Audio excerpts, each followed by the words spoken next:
and we like will that, get this like an ad when I was started. joining your stream, and Oh, I muted. It played an ad. Jeez, good grief. It does that. Can't even screen share without. No, it was on my end. Yeah. Oh, okay. All right. Well. Anyway, Don't give Discord ideas. They still haven't gone public yet. They haven't enshittified the game yet. The thing yet. All right. Well, that's a small comfort. Anyway, we're back again with Salt and Shadow. Let's just jump back into it. As promised, we did do some off-stream stuff. I caught some Pokemon and played some cards. Got myself a Gengar, a Cloyster, a regular Pikachu. I'm up to 64 species caught. And I have a lot of money now. Nice. Because an old man tried to con me. Small shame we couldn't get that on the stream, but like... I'll just go to the guy now, just for sake of edification. You always gotta check if I'm fluted up.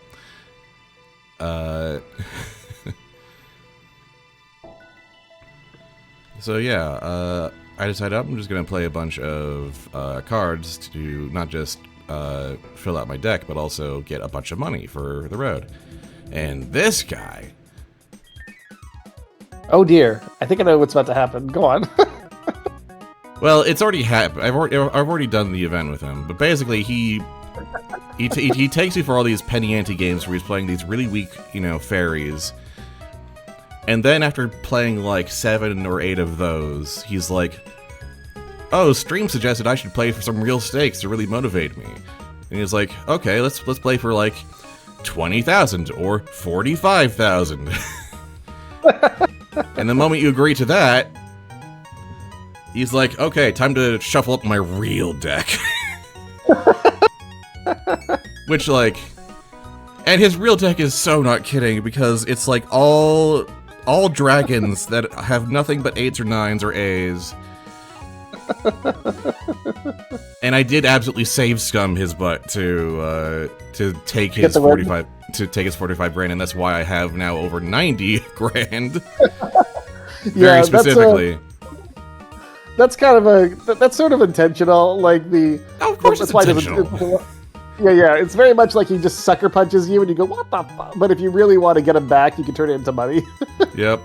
Yeah, it's, when you... I love the line where you finally... Well, when you lose, he says, like, "Alright, well, this is my instruction fee. Consider this a valuable lesson." And when you win, he's like, "I might have misunderstood who's conning who here. Let's never speak of this again."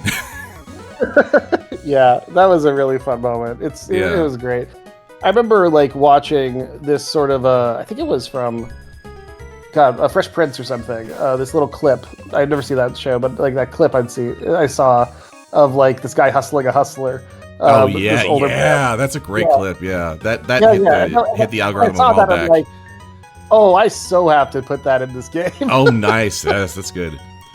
Anyway, so this is sort of the deck I've ended up with after like spending like 45 minutes in here.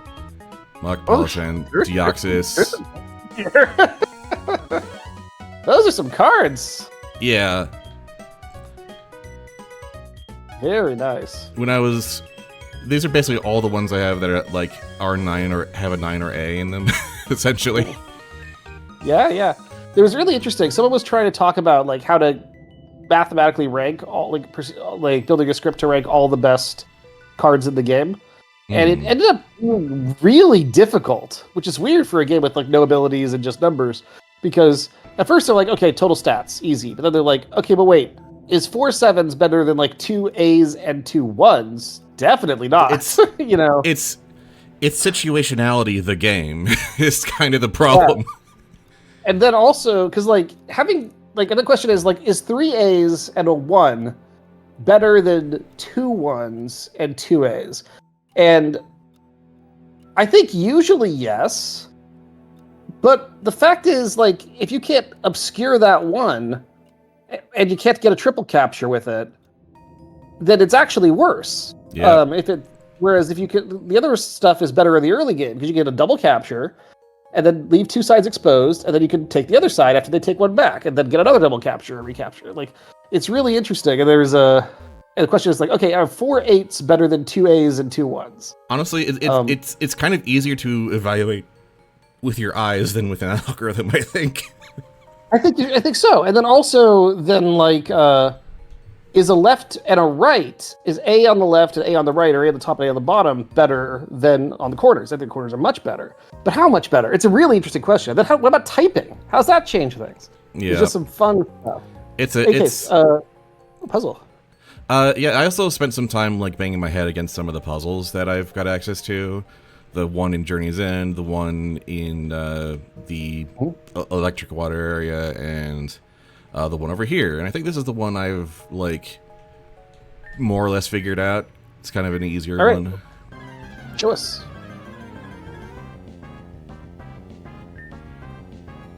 We've been teasing spoilers for the Abyss expansion in the channel. Nice. I keep posting like, screenshots and then deleting them. And like, I did update to the most recent 2.2.1, so we're all good. It's very there. subtle changes so far. So this is not in yet, but that's going to be a thing. It might actually be in by the time you like are at a level range to get there. Nice. There is post game involved, but 90% of it is not post game because we keep designing things in post game, but then I keep saying, "Why are we doing this? Why shouldn't we just make the whole game better and let people stumble into it early if they want? Like, we'll give them a direction in the post game to say, go here, if you haven't already. But if we'll just let them come in early and get some cool shit." All right, so substitute is kind of amazing here with Ninjask automatically getting speed up. So we baton pass over to Poliwag. Because Poliwag has water absorbed, and so the surf is just going to do nothing. Clever. So this puzzle, by the way, is a great example of lenticular design, and I'll explain when you solve it. Yeah. So we belly drum. More complicated to players who are more skilled. Anyway, good to you. Belly drum here to get our two attack maxes. And then now Jigglypuff's here to ruin our days because we can't absorb that attack, so we baton pass. Makes sense. Over to Smeargle, who is holding a focus sash or something like that. Oh, it can't be knocked down in one hit. Yeah, it makes sense. Because she's about to hyper beam us. Yeah, focus sash Smeargle is like the curse of Gen 8, I think, or not Gen 8, like Gen 7 or 6, whatever the Darkrai generation was. It was in so many things. And now that we've survived that, we baton pass over to Magikarp, while Jigglypuff is still recovering from Hyper Beam. Okay. So we've got 2 speed ups and 2 attack ups. And now, Magikarp Sweep! Alright, let's see if we got it. And of course, Magikarp is also focusing down. Yep. Magikarp Sweep!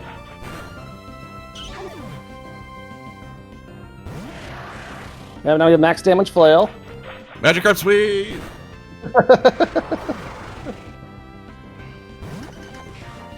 Did I stutter? Magikarp Sweep! Yeah, this is very much a... this puzzle exists to teach people... So stat boosts are actually really good. Yep. Just absolutely ridiculous. It's really inspired by these sort of meme videos that were going around a while, like sweeping with a Magikarp or some weak Pokemon, like all these legendaries. Yeah, this whole puzzle. Once I finally figured it out, I was like, oh, this is exactly that, isn't it? Oh yeah, absolutely, and that's where I got the idea. And I was like, wow, that does a really good job of just driving home, how good stat boosts can be. So yeah, just absolutely ridiculous.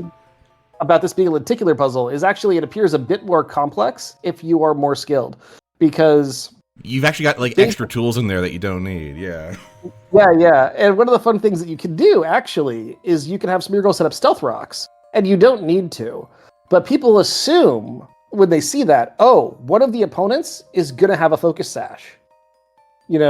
So you need to set up stealth rocks, and so they end up navigating further. But you can actually just go straight to Is that why that's an answer? Okay, I've been wondering about one of the other puzzles and why. Sorry. Oh, go on. The other puzzle next to.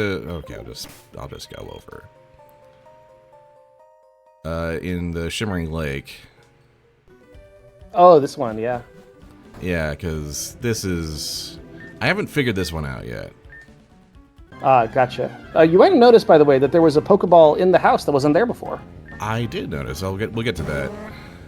Ooh. I specifically let that alone, so we can see that on the stream. So yeah, this one's a really hard one. Yeah, it's probably my favorite. This is my favorite design pure puzzle. Like, I'm so proud of how clever it is and how you keep thinking you've almost solved it and then realizing you haven't. Yeah, but it's one of those things that takes even experienced Pokemon players like a long time to solve.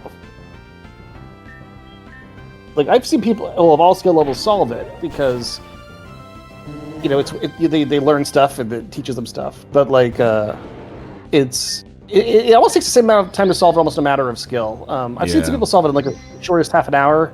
Some people I've seen spend 4 hours on it. Like, it really depends on.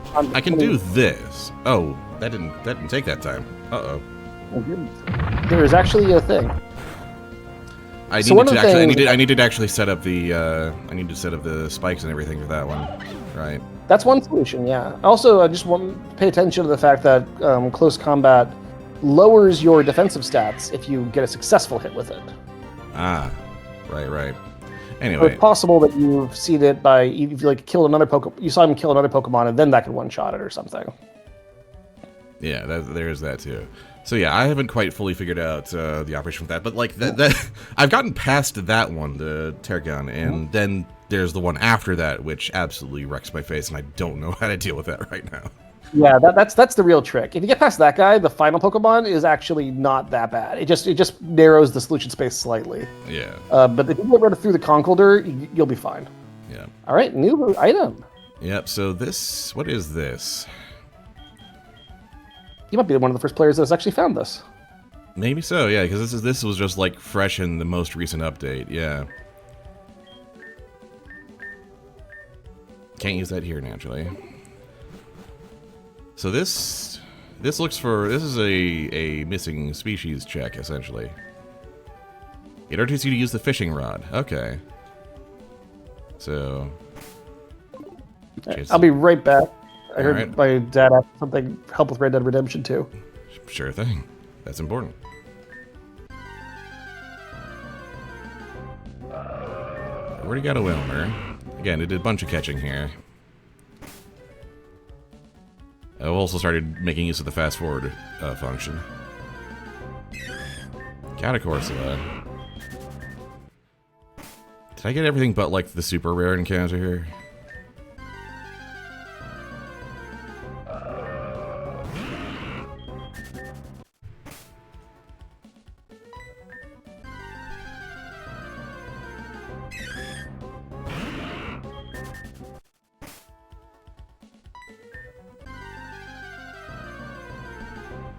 Luckily, with the fast forward and everything, you can just cycle through these really quick. With it, yeah. Can you tell it got up like an hour ago? Okay. So there is another species to be found, but we're not finding it right now. So, but at any rate.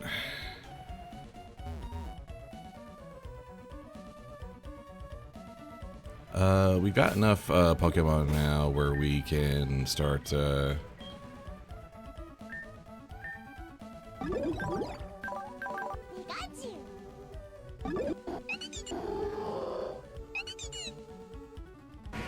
trying to push through some of these trainers here and start making more actual progress. The thing is, this party might not be ideal because we're dealing with both like electric types and water types, plus whatever these trainers have. So, got to be real careful.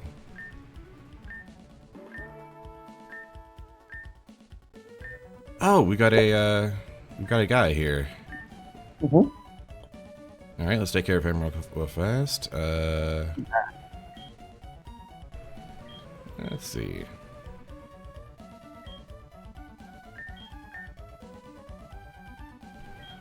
Yeah. So one thing I do whenever I play is I think about which card am I probably not playing this game. That I find just that mental exercise helps me a lot.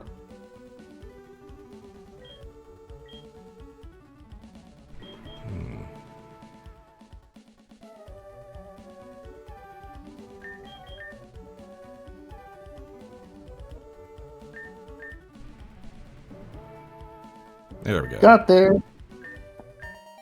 I just play cards. I just go. You have with no vibes. idea how exhausting it is to write like 12 variations of, "Hey, I see you have cards. Do you want to play? Okay, bet Oh, high or bet I low." do. I do know. I really do understand. Oh, actually, yeah, you probably do. You made similar stuff. Yep. I've written stuff with a lot of variation involved. This is tricky. This is tricky. Let's play a card. He'll just recap it. Yeah, I think we just like form a wall. Maybe. Yeah, we just Maybe go play forward. double. What if you play something in the center that sets up a double capture? I think you can palisade on the far left as well. I think that also Yeah, works. just set up a wall and just make it really hard for him, essentially. Yeah, Yeah, okay. and then capture whatever's left. Yeah.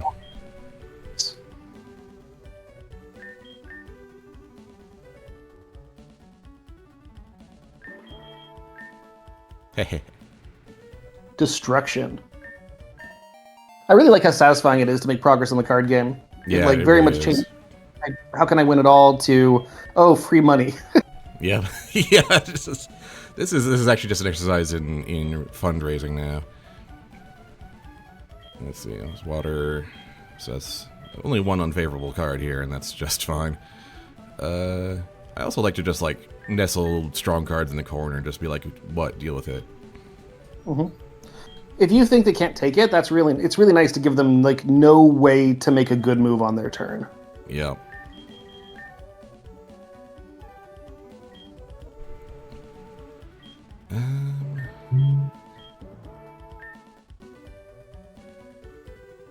Cannot do anything against itself. It's Yeah, that's fun. That is a fun thing, is that when they're like monotype, they really have trouble recapturing their own stuff sometimes. Also, it's electric, so they're going to be very special attack oriented in general, yeah. which gives you some information. And fast, which is like north. Wait, is it north? Yeah, it's And north. there we go. Another trainer. It's north. North and west, I believe, is speed. It's like splits between both of them, which is why Deoxys is like A's in the upper left corner, because it's so fast. And on top of it's like attacking stat. On top of it's like a attack stat, and yeah, you get the idea. Nice, nice. Special attack is north. Physical attack is... what is it? West? Might be east. But speed governs like the upper left corners, and health governs the bottom right, and then the stats govern one side each. Yeesh. Hi. Yeah. So like one side is based on special attack, one side is based on physical attack, one side is based on defense, one side is based on special defense. But then speed is split between the two attacking stats because it's kind of more attack oriented than not, and health is split between the two defensive stats because it's more defense oriented than not. Gotcha. So when you're playing an electric guy, if you want to go real deep, you can kind of expect like most guys are fast special attackers. Like that's just how electrics are designed. Which is again like this whole level of depth that almost like 99.9% of players will never even consider when playing the card Yeah. game. But it's just, Yeah. it I just shows how see. deep you go. Yep. Oh, another fountain. Why does this fill me with dread? I find it difficult to give advice in the card game sometimes because a lot of my advice predicates this huge amount of additional like homework to do. It's like, Yeah. I'm not sure if learning all this shit is actually going to make your life easier. Oh, we have a Gyarados site. Okay, another Mega Stone for the road. Do you have a Gyarados? I do not. Please wish responsibly. Huh.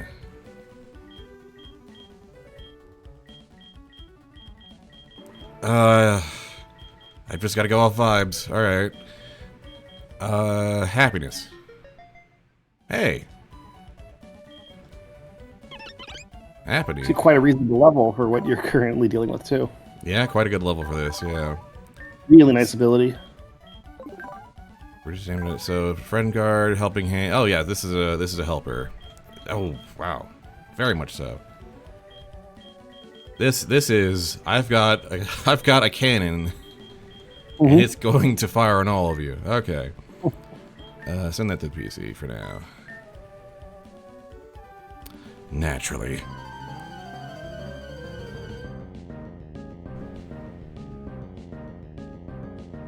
I always am interested to see what the people's reactions are to that. Can I run? I can. Nope, not dealing with that. Okay. Yeah, if you try to fight it again to get another wish, then it says, okay, now you can't run. Yeah. But I want to beware fountains is the lesson here. At the time, I was very afraid of trapping people into a fight they couldn't escape without forewarning. Which is but I probably think smart. in my current, which made it very safe. It made people feel like, okay, well then they try and get another wish, and then they learn, okay, now I know what I'm dealing with. Now I know I'm not gonna make a decision, and so no one's ever had a bad experience. But I think now, if I was doing it, I'd sucker punch him. Like, you're making a wish, you know something's up. Yeah, yeah, and that'd be like worst case scenario. You reload a save, you know, or you know, exactly. Like, or worst case scenario, you accept the day loss. Yeah. Yeah, I think I would be more. I kind of designed a lot of the game assuming players are not save scumming, and then saying like save scumming be an optional additional thing. But I think because the logic is, hey, if you're going to save scum anyway, why don't we just design it so you don't have to? But I think there's additional psychology behind knowing you're choosing to save scum, like, and knowing that if you click this option in Baldur's Gate 3, you just fucking die, and you could have just not clicked that option. And yeah, it's okay because you can just save scum, but to know your choices really do matter, I think, is impactful. So I think I would probably make that a rake that really does slap you in the face if I was doing it today. I think it's totally fine as it is. I think it's very memorable and funny still. Yeah. But it is, I'd make it a rake. I would be a bit more mean. Because the thing is, I think that it passes this is not out of nowhere. I think this is very much passes the post-dictable test. Like, I should have known something was going to happen. Yeah. And even if you get into the fight, it doesn't mean you're going to lose necessarily. It's a nasty fight, but you know, it's like an appropriate level range for here. Yeah. Has a lot of weaknesses to the wild catches too.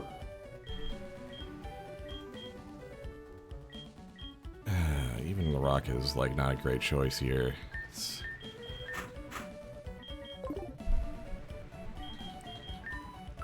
Pikachu level 28 is always fun. Yep, very fun. Like Butterfree, another boosted for its level area, so that you feel like you can at least temporarily use it, even if it falls off. Yep.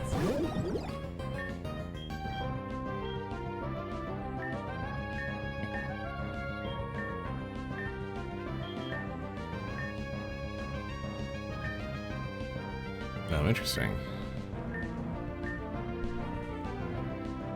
The problem is that won't do much against these, but because that's Volt Absorb, so just slam. Oh yeah. Do worse than nothing. Yep. It's physical, right? It's physical damage. Yeah, Second Shock's interesting. It basically lets you hit the physical defense stat, but still using a thing that is governed by special attack.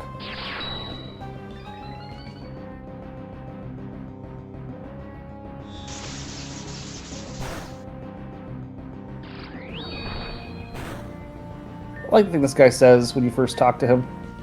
Witch charge? Why are we missing Pikachu? Okay. Discharge. Gotcha. Yeah. So that's the whole darn thing, huh? Oh yeah. Oh, this This bites a little bit. Alright. There we go. This is basically the same thing as the surf fight that you kind of just hard checked past, where they both only use surf and water absorb. Yeah.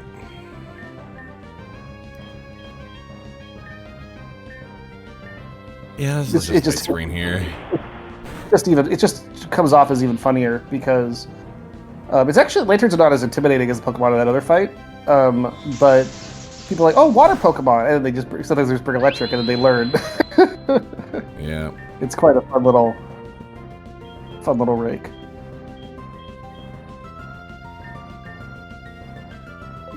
I need 60 points here.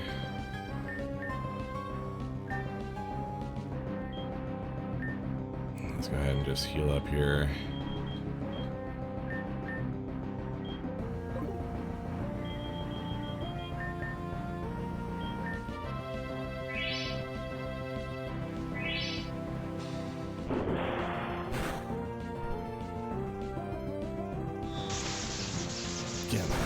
Starting to get on my nerves a little bit. Alright, here we go.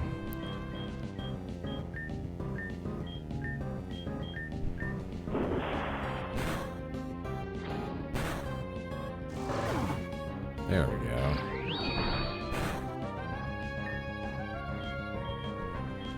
Probably should. They don't really need agility here.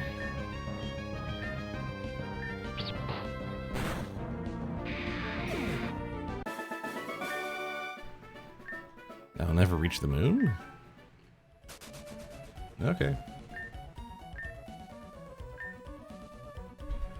Sky Spear Climb. Alright, and a Dawnstone. We've got lots of evolution tools.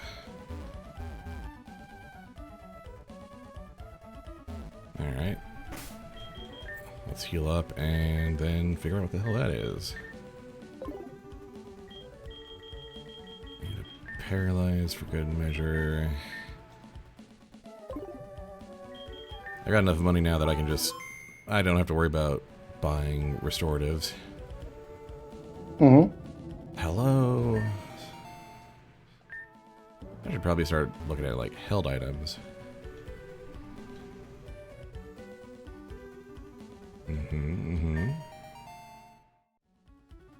Whole 1,000. Almost at 6 digits. Shred Hope 25. Alright, good. Well, let's look at who we got access to now.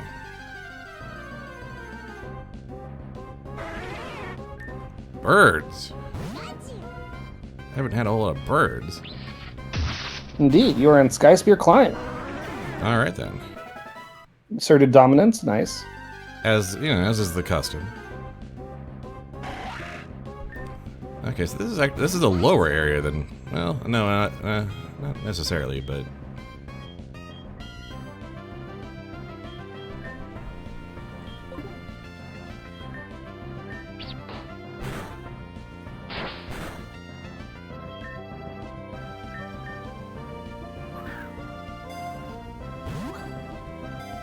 alright, let's go. Let's speed this up. There we go. I'm up to using box 2 now. I've got so many Pokemon to spare. Very nice. You're coming up on that 75 mark. Yep.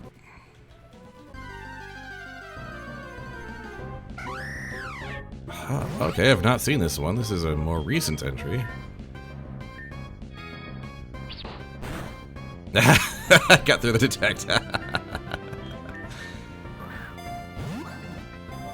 Ooh, critical catch. Nice. No, we don't want that.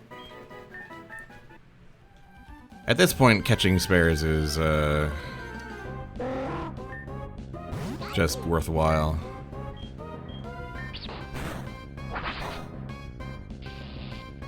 Ooh, nice.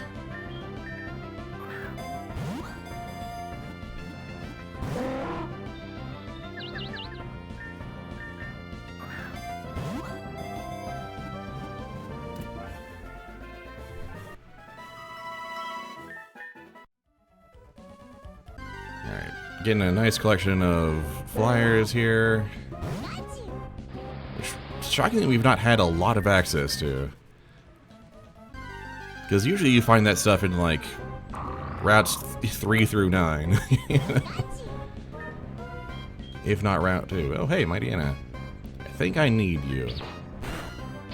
I think you're on the list for one of these statues.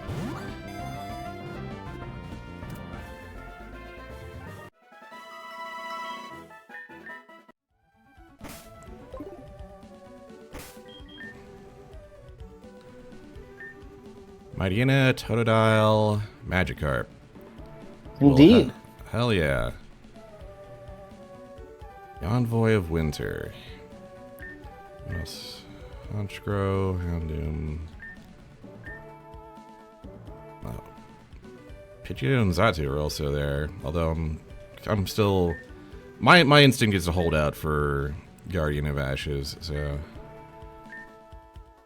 And I don't have access to those zones yet. But I can check that out. Seems reasonable. And it's relatively close by. Also, this is a fly location, too. Yep. Mighty Anna, Totodile, and Magikarp. Alright. Do I have a Magikarp? I should have a Magikarp kicking around.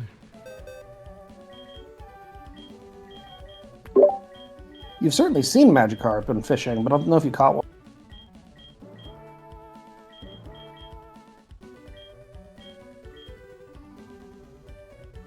Look through these tiny sprites.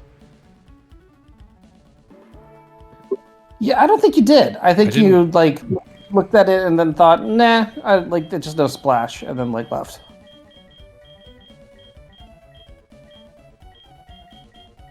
Which, you know, I thought I might have caught one just on the lark.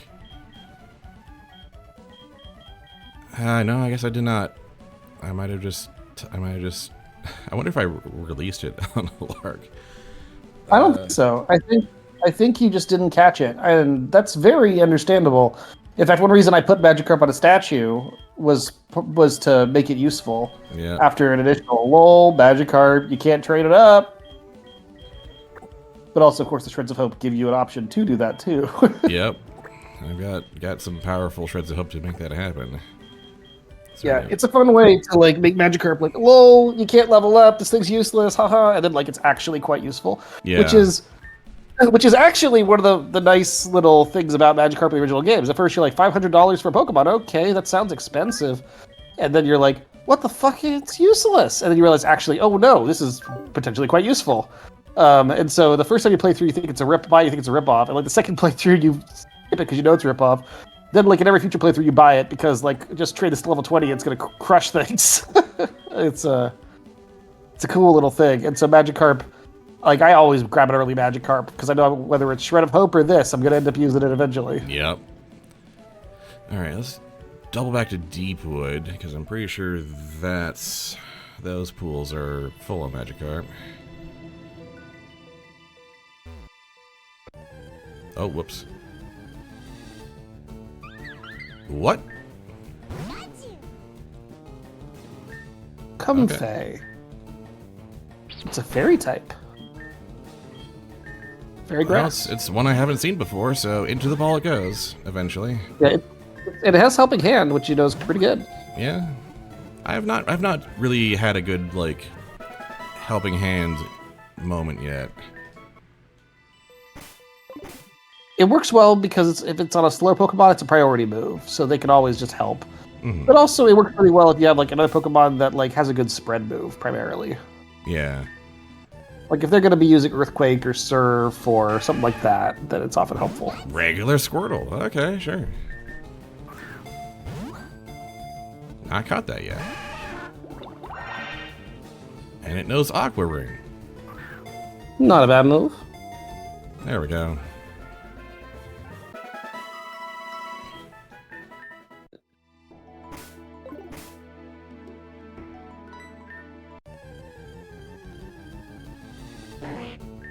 Okay, seeing a whole bunch of stuff I didn't see last time around.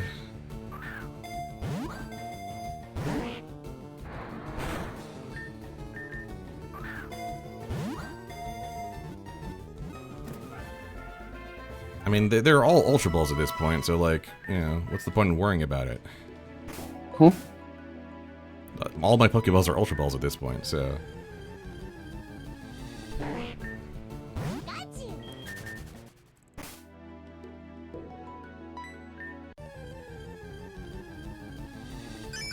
A Whooper. Okay. Yeah, sure. Whoop it up. How dare you refuse my lure ball?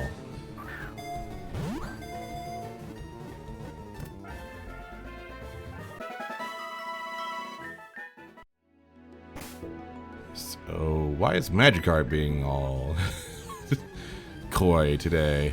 There we go!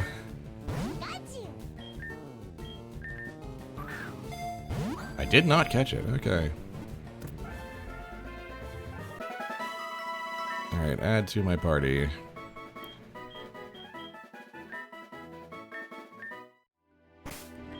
Alright, now we fly back to Simmering Lake. The reason it's called Whooper is because the Japanese casual name for an axolotl is Whooper Looper. Alright.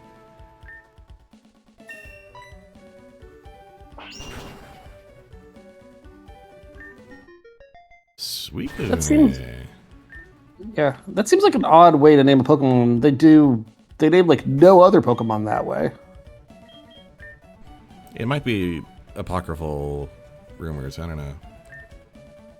Mm-hmm. So we have Pressure, Ice Beam, Scald, Snarl, Collect. Alright. The Burning Water Attack, and Classic Ice Beam. Alright. Yep. Well, it just has a competitive. Nice little it just has a competitive set. Yeah. Most Pokemon when you get them from statues will like just have competitive sets. Like not even like themed sets, just like straight up, hey, what's the top VGC set for this? Or something better. Alright, let's load up the rest. Let's put Suicune in the box, because that's so unique. And then I like Cloyster, even if it's kind of in the wrong spot right now.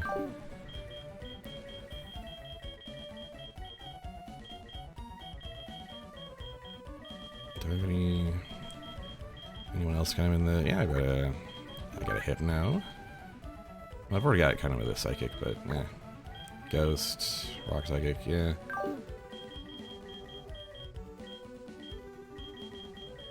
Got an Electric.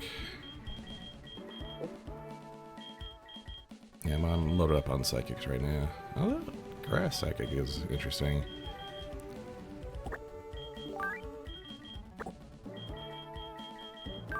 At any rate, that's a good set of levels. And if I need something other type, I can try to open up for breaking through some walls. At any rate, so that's been a good time. Oh yeah. Oh, you're a Path Guard. Uh-oh.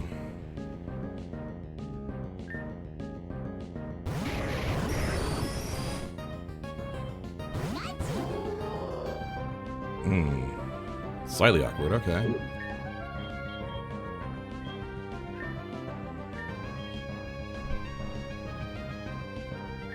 But we can probably just rock slide our way through this.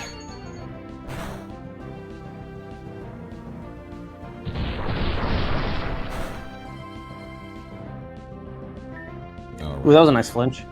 Yeah. Would be better here. Some kind of ground would be. I do not have that. If you're planning on switching, though, you might as well just reset the fight. Yeah. Do I not have any good ground types right now? I might not. You also have a relearner if you want to switch up Pikachu's moves. Oh yeah.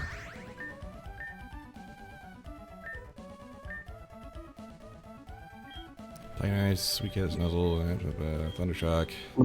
Well, there's some good shit that I've just seen scroll by. Yeah, just yeah. Nasty Plot, Nuzzle, Swift. Not Swift. Nasty Plot and Nuzzle are both good. Nuzzle's a crazy supporting move. Nasty Plot, if you're actually planning to attack with Pikachu, is like That's Swords Dance for special. Yeah. Thunder Wave is not going to work on electric types like those guys, but otherwise it's very good.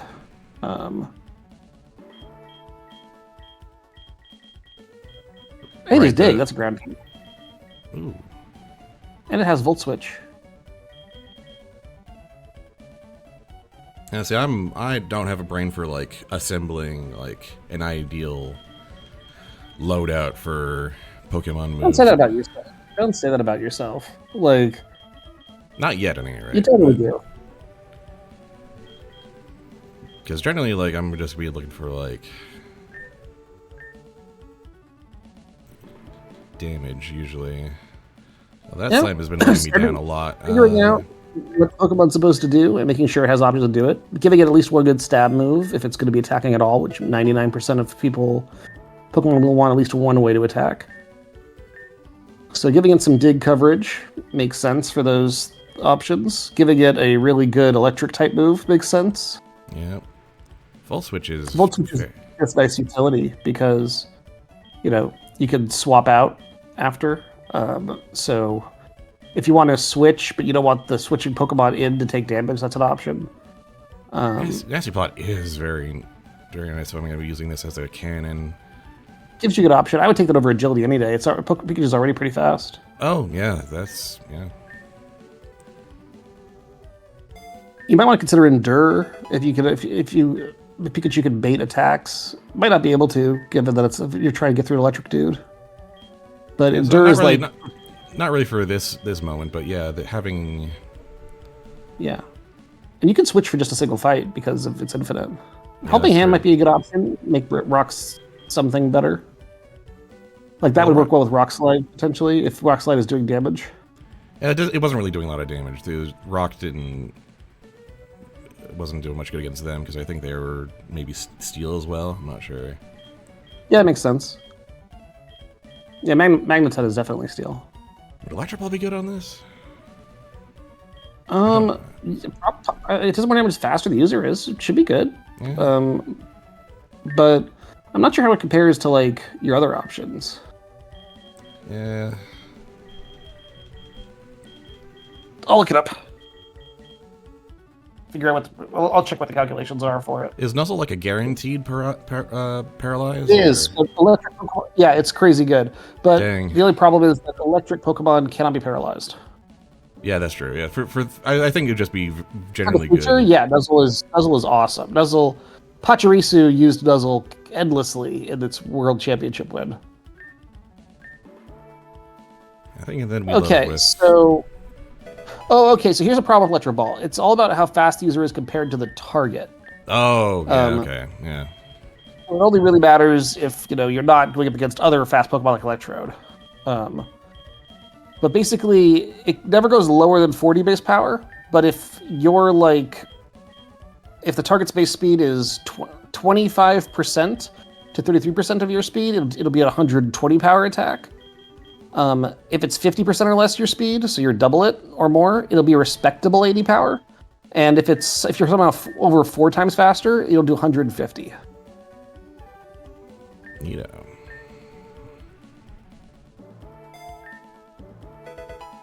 Yeah, I'd replace Slam any day. Slam sucks. Yeah, Slam has been really disappointing. Should probably restore some health there. So here's a question. For Pikachu, it has how many attacks are special right now? Is it just Volt Switch? Or you have another one? Only one of its attacks is special, actually. That's not great. Okay, yeah. So in that case, Nasty Plot's not actually going to help you because you're just going to use it with Volt Switch. You can leave it for now because you might as well, but you might want to. If you're trying to beat the specific thing, either Endure or Helping Hand would be better. Yeah. I don't think I have like a comparable.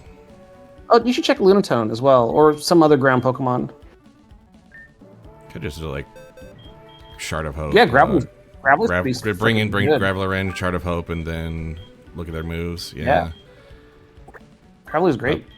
Probably gonna be more relevant than Hypno right now. Now, see, this is the crunchy, like, okay, time to solve some problems kind of gameplay we're getting into. Yeah, absolutely. And it's very open world. Like you could choosing to try to solve this guy is a thing you can do. You can also explore more in Sky Spear or do other stuff. But like this is like as long as you're having fun, this is absolutely the thing you should be doing because you could totally try to get past this guy. The funny thing about Shreds Hopes with like these wild Pokemon is that the moves they're learning for level up are like always worse. Yeah. Yeah, just ignore Rock Throw. Just it's not even worth looking at. It's like it's beyond. Wow, 50-90 no, yeah. Smackdown. Yeah. Might be interesting. A flying Pokemon will fall to the ground when hit.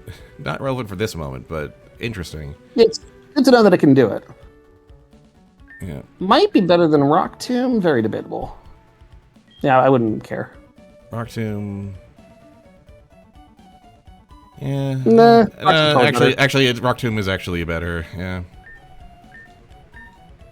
Self-destruct, no.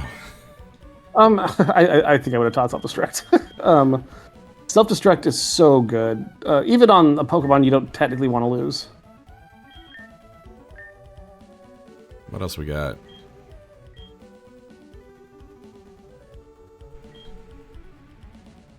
Fighting can be good. You have to protect it somehow, though, if you use Focus Punch. Yeah. Geomancy is kind of a joke because it's a Geo. It's like the signature move of arguably the strongest Pokemon ever, Xerneas. But it doesn't really help Graveler specifically. No. We get a lot of questions. Why does this thing know Geomancy? It's like, it's Geo. It's dude, why wouldn't it? Earth Power is pretty good, but this guy I think is more special oriented by a lot.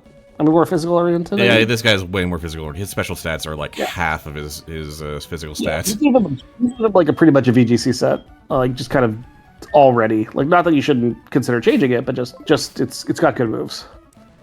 Yeah. I don't think we've looked at Lunatone yet, though. We have not checked Lunatone yet, and that could be an interesting set.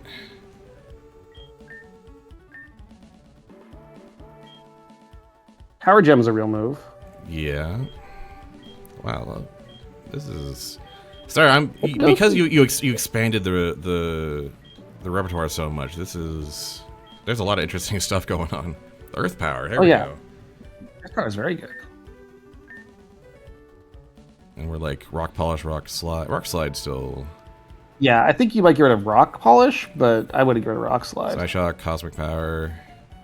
Yeah, I think just maybe Rock Polish. Cosmic Power is potentially quite good. You can just set up with Cosmic Powers versus those guys. I think they're both special attackers. Yeah. Yeah, if you could just Cosmic Power span a bit, you would be very happy. Wow, this also has Baton Pass. Oh, of course it does, because everything on Baton Pass. But like, if you have the TM. But yeah, the fact that it can actually pass Baton, the boosts over to other Pokemon is interesting as well, potentially. But yeah, I think... all right. I'd save here. But I saved in the house, so we're good. Okay, cool.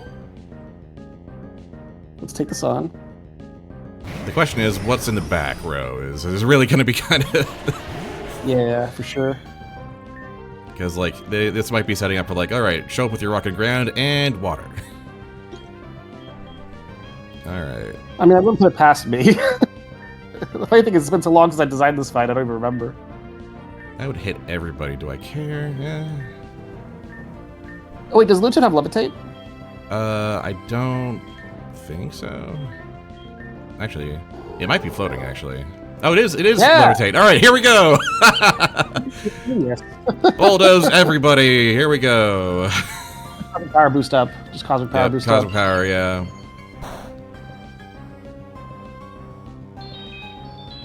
Because the nice thing with Cosmic Power is not only is it going to increase, it's going to make it easier for it to repeatedly boost.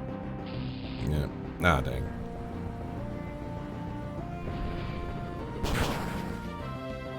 Super effective. And Magneton was sturdy. Because of sturdy. And their speeds fell. Hell yeah. They're swifting it up in here. Ugh.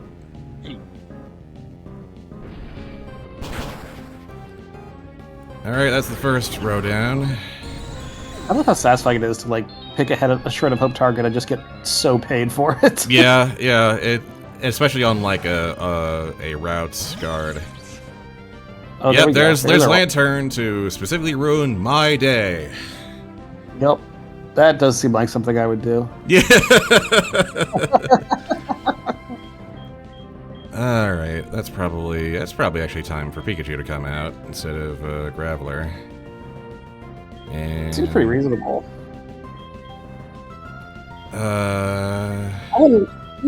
Do you switch Lunatone here? I mean, you don't want to switch. You're still dealing with electric type, so you know Raichu is going to hit into Lunatone unless it's not using an electric move. So that's interesting.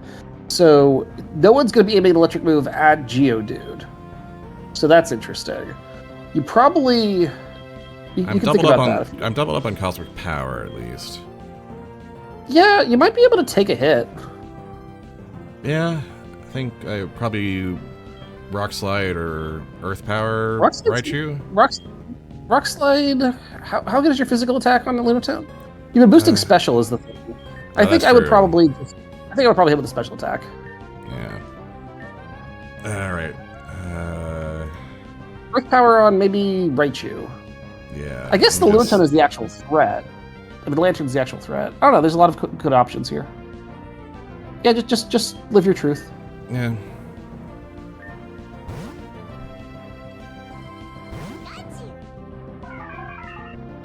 Okay. Oh, nasty plotting. Okay. Ah. Boosted. Pretty Super effective good. there. And special defense fell. Very nice. So that would have one-shot it if it had that level of thing. You can't. I'm guessing the Lantern has Volt Absorb. You might need to dig. If that's the case, if you're fast enough, that'll go really well. All right, I guess we'll find out. Yeah. Hey. Ooh. Yeah. No Hydro Pump for you. Yeah, I was thinking it might Hydro Pump Pikachu slot because Lunatone might not be in kill range just because of the double Cosmic Power defense. Yeah. And Pikachu is in kill range. You have Lunatone's in kill range, so there's like a 50/50 chance it aims at Pikachu anyway. So like, dig if it was fast enough. I wasn't sure if it was. Make sure. Yeah, there we go. All right, I wasn't sure if it was there. Not, but yeah, that was great. Ah! Oof. Dang. That's a nasty plot for you. But yeah, hey, you got nasty plot. Yeah. We got there. We can catch another Pikachu. They're in this zone. We can catch another Pikachu. Yeah. You didn't lose anything inexhaustible. That was a really cool plan. That was a well planned out fight. Thank you. And it's trying to hope 30 for our troubles. Huzzah. Yeah, I always try to make them like above the area whenever you break a gatekeeper because I always want to make you feel paid for doing it. Yeah. Like even if you lost stuff. Because I'm like, oh no, I lost my favorite guy. Oh, I can bring him back stronger. It just feels so good. Yeah. I could bring the Pikachu back stronger, but I think we'll... Yeah, I mean, that's definitely not the best use of the Shred of Hope 30, but like, often if it's like, oh no, I lost Entei or something, it's like, well, you can now, here's a 30. So it's emotionally, it feels so good. Yeah. I think the only unique I've lost so far is Trevenant. Uh-huh. I think everyone else has been replenishable. Yeah, seems about accurate. And Trevenant is, while unique, is not an important unique. Nah, it is just kind of a fun little thing to stumble across. Mm-hmm. I've got a good, pretty solid bench going on. So with Shards of Hope, Yeah. I can make anyone a real player, and with the sure. move swapper, this is such a smart game. Thank you. I love the construction of all this. It's very much. I was arguing with somebody about some of the issues I had with system design in what's it called, Sekiro, about how annoyed I was that an otherwise brilliant game was really marred by very poor system design. And like, it's still a great game, but it's a great game despite its systems, not because of them. Yeah, that's kind of my experience. I didn't play much of Sekiro, but yeah. It was so bad. The systems were so bad. I was like, if the system designer had literally never showed up to work and put no systems in, it would have been better than what we got. It's so bad. Like, it's a reason why a lot of people did bounce off of it. And didn't get the experience that the people who pushed through did get it through. Just because, yeah. Anyway, but the thing is, I went on like a 2-hour rant about it, and at a game design Discord, and some people like when someone asked me like what's an example of like system design done well, that's all, and like and they were talking about like open world system design, and I said just play my fucking Pokemon game. And you'll, or, tell me what you think then. And they played it as like, this is amazing. And I'm just like, I have so many motivations. There's so many interesting things. I have so many incentives to explore. And I'm like, yeah. That's Sekiro doesn't have a whole lot of I'm not just talking trash. Like Sekiro is a good game, but good systems that encourage you to explore and like encourage you to play in ways that that is actually more fun would make it better. Yeah. All right, so what's this new area that we've discovered here? Oh, there's Discharge. Which charge? Discharge. Feverthorn Jungle and a new puzzle. Always got to check out the puzzles. I'm glad.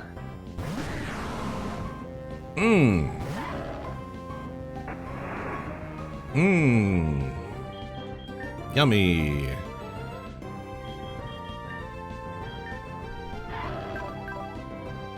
So, will not flinch, has a black belt.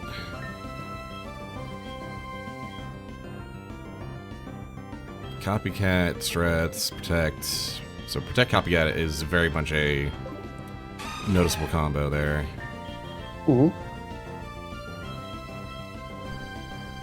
Parashong is there. Belly drum, protect, play rough. Okay. Lower stat. Freeze dry. Super effective on water. Aurora Veil. This can only be used in a sandstorm. Hello. Snowstorm, but yeah. Yeah. Oh, snowstorm. Okay. Sorry. I was just thinking about the sandstorm. Oh, and it does come in with a snow warning. Light clay, citrus berry. Yeah, the Aurora Veil is basically light screen and reflect at the same time. Nice. Pain split. Adds its HP to the target's immediately equally shares. Does not begin to cover it. Moonblast. Also, the item Light Clay means that if you put up a screen, it lasts like 8 turns instead of 5. Dang.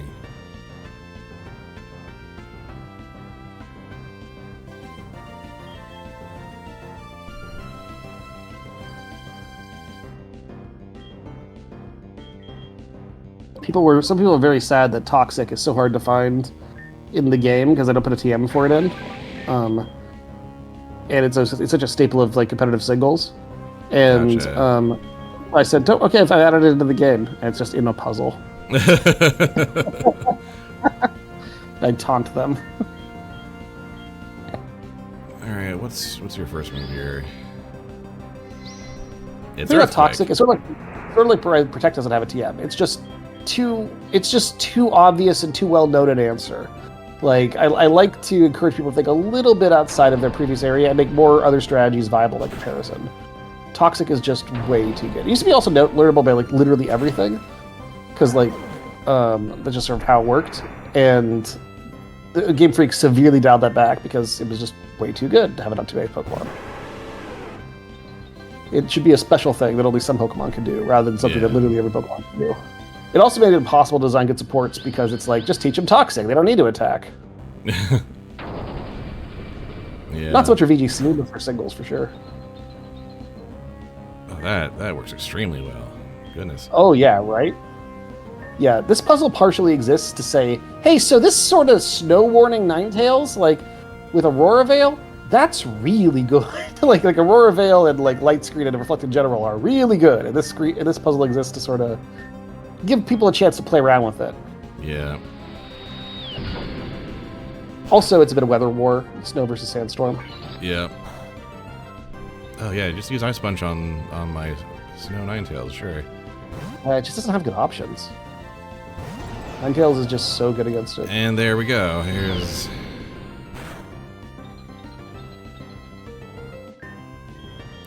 We do have a flamethrower Pokemon in the back. Do you know Pain Split works, by the way? I do not know how Pain Split works. I'm reading the text, and it's just kind of going straight through my brain. Basically, just read it out loud, and I think you'll get it instantly. Equally shares the combined HP by adding their HP together, and Okay, so it equalizes their health by adding their total and then setting their health to that. Yep. Huh. Basically, it says if you've got 100 HP and I've got 50 HP, now we both have 75. And there we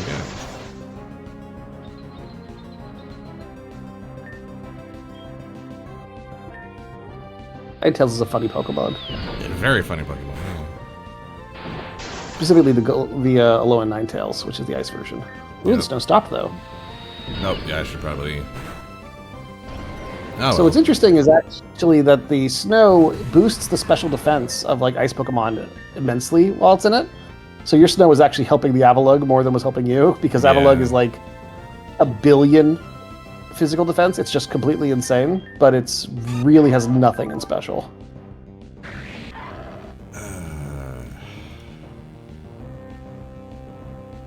This battle is more of a, here are some tools I just want you to experience using, more than there's a specific, strategy. Lucario being dead is kind of bad for this. Indeed. Kind of needed Lucario to be up to deal with the Steelix.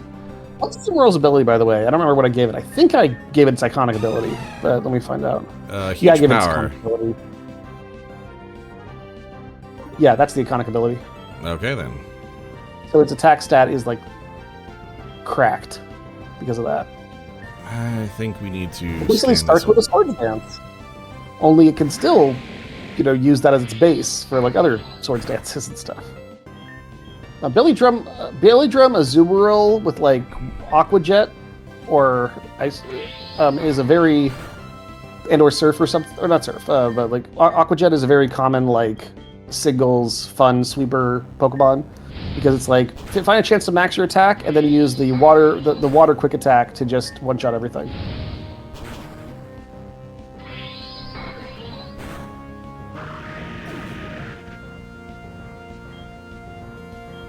The nice thing is you can reset the snow if you want. Yep, that was kind of the idea.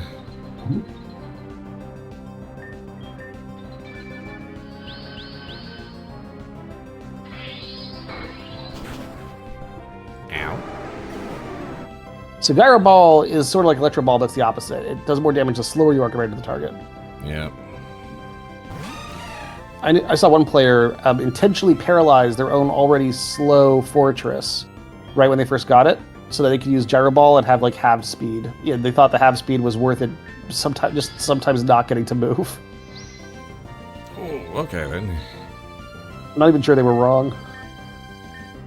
Because it's like, hey, if I like 70% of the time, I'm still gonna get to get off an attack and just crush them. Ugh.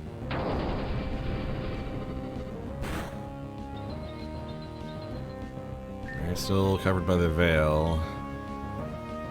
Yeah, Do I you even can belly have drum time? him. Yeah, that's probably the answer here. Hopefully it's. Oh yeah, you have an ability. You have a thing too. That'll help. Belly drum with berry is a fun little thing. Gotcha. All right. Now we see if we can race us down. Maybe it depends on if we survive this. Ah, yeah. Oh, there we go. Nice. Figured it out on your first Deeply try. suboptimal, still got there. That's how we get things done around. Oh right, he's still got a Tyranitar. We've got to get Oh, this. this is actually really funny. Oh no! Oh. That's brutal. Well, mind. but we basically got this. Yeah, you got this. Yeah, this is actually one of the easier puzzles, and I put it here intentional. It's got a lot of complicated ideas, so I don't consider it like a good intro puzzle. Yeah. But it's basically just here is a fun fight that you actually have to use. You have to think about and read your moves, but once you do that, you can mostly just have a fun fight.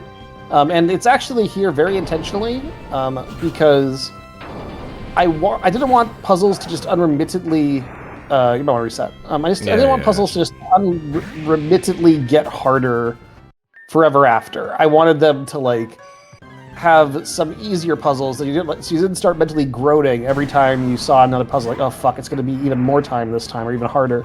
So I wanted after that puzzle to the north, which is really thinky and people spend a long time on.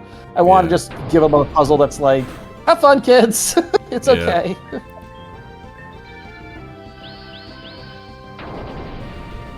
And it's not like easy, but it's like easier. Like you don't have to do too much craziness.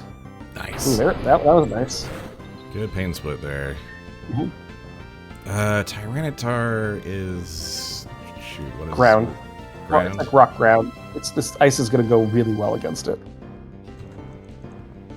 Are you using the type calculator like I keep suggesting? Yes, I am. It's nice. I've had it open I'm from glad. the start of. Thank goodness. It's so much more fun with the type calculator. Dark. Okay, interesting. Dark. So that's times 4 from fighting. So I probably should have just been punching. Oh well. But actually, it only takes 1 from ice. All right. It takes 2 from fairy though.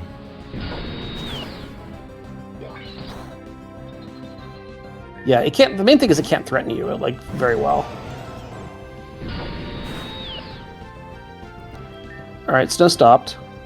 Oh, did it? Yeah. So we need to swap that to. Potentially, like it also means that the Moonblast is going to go well against it.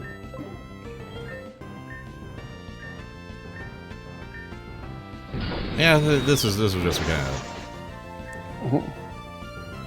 Make it out. You can also pain split it. Yeah. Like earlier you could have done. Yeah. Like we got it. There we go. Cool. Now the Aurora Veil wore off. Yeah. So you will want to reset. Yeah, this is good. Levitating, so heck with you. Toxic doesn't do anything, but we can just flamethrower.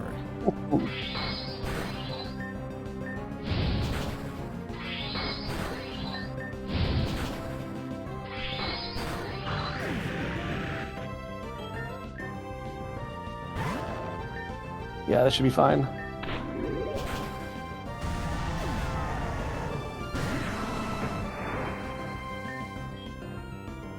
You know, actually, I just realized something you could have done. It's not at all relevant here, but okay, that yeah, the Drain Punch probably was better there because again, 4 times fighting. Yeah. I guess it depends if you know if you're faster or not. That does change a lot. Yeah. But also, I was sure thinking about. Yeah, I just realized a cool move you could have done because like Copycat, like if you had protected versus the Earthquake on the Steelix, you could have like Copycat Earthquake for like the rest of the match. Yeah. Well, not the rest of the match. You would have to one-shot things. But and yeah, actually, fighting just punching out would have been fine. But like this is you're fine. Like you got there. It's There's messy, not but one we get there. chart. It's not one chart. It's just supposed to be a battle. Like it's supposed to be a like experiencing, and the fact that people who often like beat it relatively easily after they've learned stuff, they're like, "Wow, I've gotten better at this game," because they have. All right. How scary are you? Oh, before Heroes, like, I hope we back to antidotes. Oh, good. Love hearing that at the start of his own. Oh, good. So, what I need to brush up on what poison is. It's weak to psychic. Ground and psychic. Hey, you know where I got a bunch of psychic types? You might want to run just to heal the paralysis, though. Yeah, I didn't need to. Need to paralyze heal that.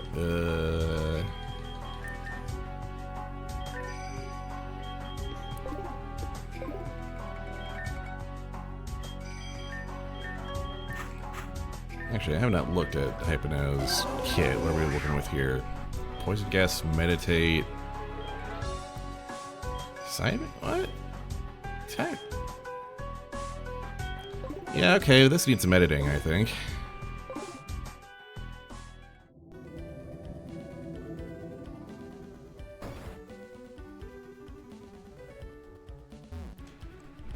Right, I'm actually using this statue now. Ooh. Okay. Nightmare. Switcheroo, okay. Hypnosis, confusion, punches, trick room.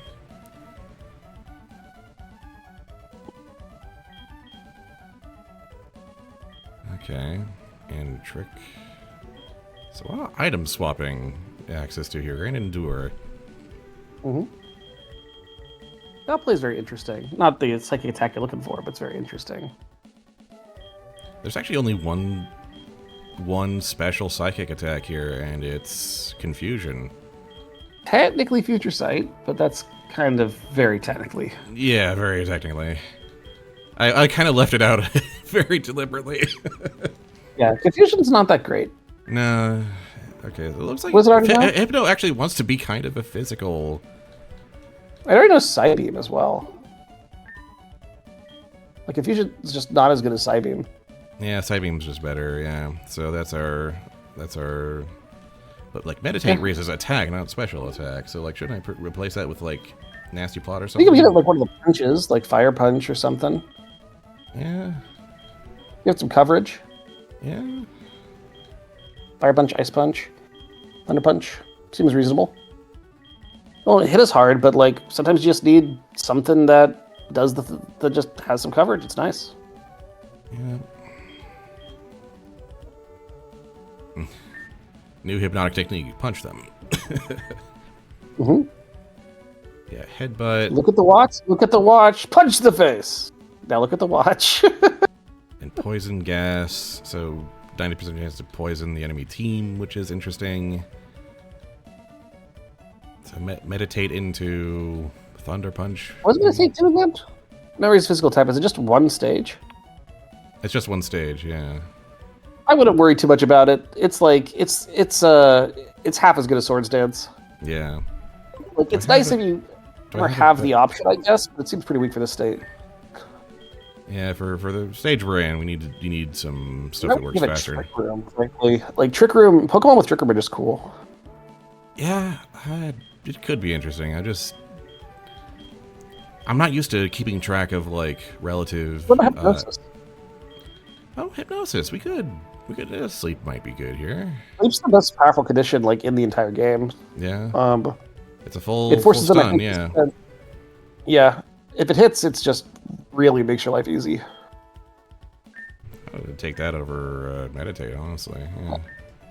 Hypnosis's inaccuracy is sad, but it is good enough that like competitive teams in VGC even will use Hypnosis just as part of their moveset because sometimes like 60% chance of just getting the job done and getting this huge advantage is the best solution I have here, especially if you're faster. It's basically a fake out, but that always can potentially land. Can miss too, but still. Probably take that over headbutt, a bit stronger and.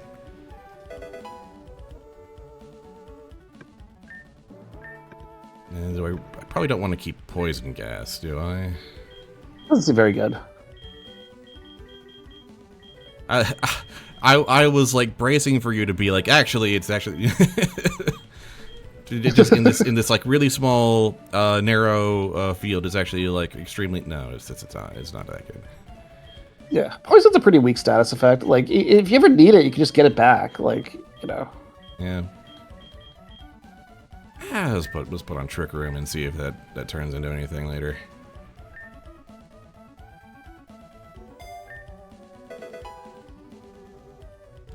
If we're in a fight where it's like I'm losing on speed, then that might be something.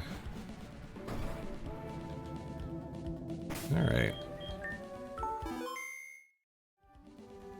So the cycle has added a new layer, which is check the statue for maybe more optimal moves. Mm-hmm. And I don't mind that. This is a good time for that kind of layer to be added to the cycle. Yeah.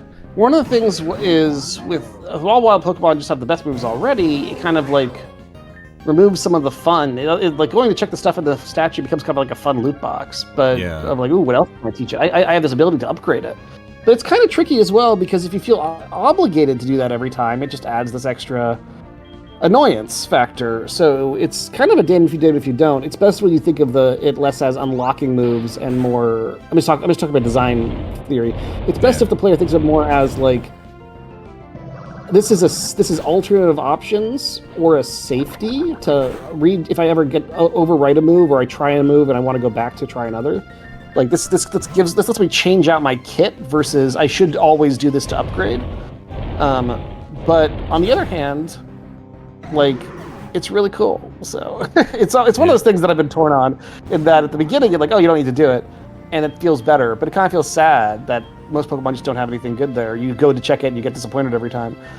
Whereas these newer Pokemon, because we never bothered redoing their wild movesets, because their wild movesets were like at least functional. They actually do have better shit in the in the box, and that also is kind of fun. So we kind of end up, you kind of get both experiences. Skuntank's dark, isn't it? That means Psychic won't do anything. Okay.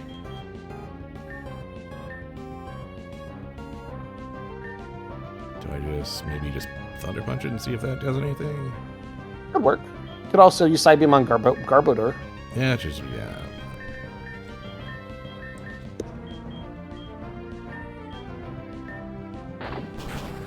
Ah, well, there goes it now. All that work for nothing. Oh, we know what to do with Future Hypnos. Yeah. Oh, that was unfortunate. Yeah. Hits really hard, though. Gengar's Ghost Poison. It is a dark Pokemon out there, though. Ghosts are afraid of the dark. Yeah. What? Wait, what? Executor. Yeah, it's like, well, ghosts are weak to dark, because dark actually means, like, evil type, which is why it's weak to fighting, because fighting is like superhero type. It's like, so it's actually, in Japan, it's like evil type, like demon, evil, yokai type. Interesting. Yeah, so that's why it's weak to fighting and stuff. So, and that's why ghosts are weak to it, because they are subordinate to evil. I see. Yeah, makes way more sense all of a sudden. Also, why Psychic is weak to it, because Psychic is technically weak to things that people are afraid of. Ah. Kind of makes sense because afraid of the dark as well.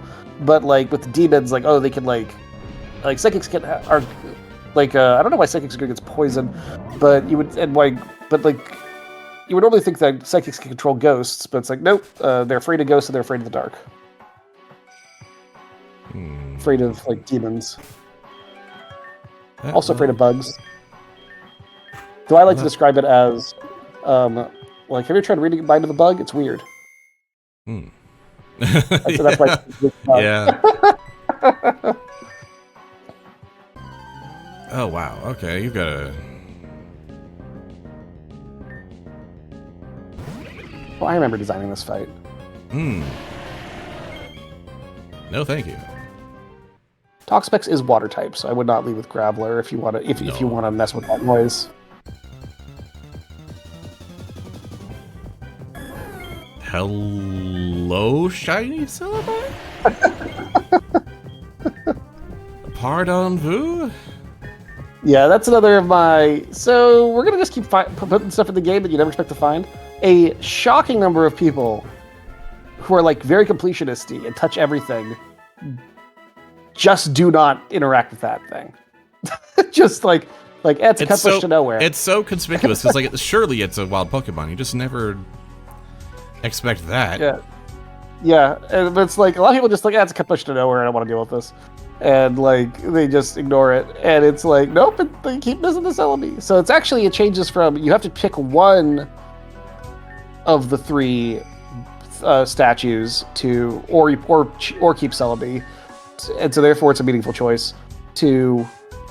Or you can pick one of the three statues, or two of the three statues. Okay. Yeah, instead, that's very true. Yeah. Which one not to pick? So so it keeps a meaningful choice. I didn't want to put a third Celebi in because I still want there to be a meaningful choice of which one you go for. I figured that would be use either all three or just two. Yeah. That's still crazy though. Okay. But a lot of people, what's cool is that I realized by this point in the game, players have like made their decision. They've either picked one, or they've decided to wait, or they've gone, or they've decided to go with a middle one. And so here, giving them another Celebi just reinvigorated that decision. Like, okay, but what do you do with the other one? Nice. So like now you could go like, oh, I could just sacrifice this now and get one of the other ones if I wanted. Yeah. Even though I'm planning on waiting for the third. Or you could keep Celebi. Also, fun fact, if you offer a shiny Pokemon at a statue, the Pokemon is always shiny. Neat. So you could actually, some people like will save specifically for this cell, even though they plan to go for one of the early game ones because they want it to be shiny. Gotcha. Let's see. Trying to think, and it's not working out. I know the feeling. Yeah.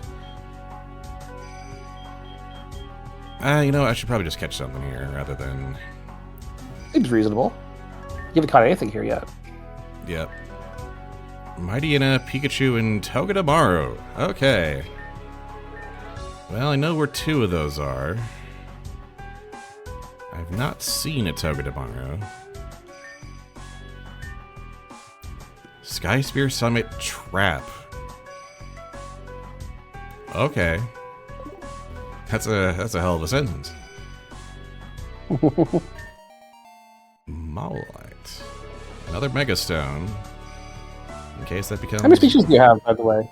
Ha ha ha ha! My instincts. Electric terrain. Oh, there's a conspicuous Absol up there. Alright. Behind a cut tree and a rock. And probably some other things. Oh, yes, nope, indeed. just those 2. Okay. Alright, let's, on flutes. How many species do you have, by the way? Probably a good chunk now. Oh, exactly 75. Hey. Well. Yeah, I could just fly out of here, and it's just up the road. So.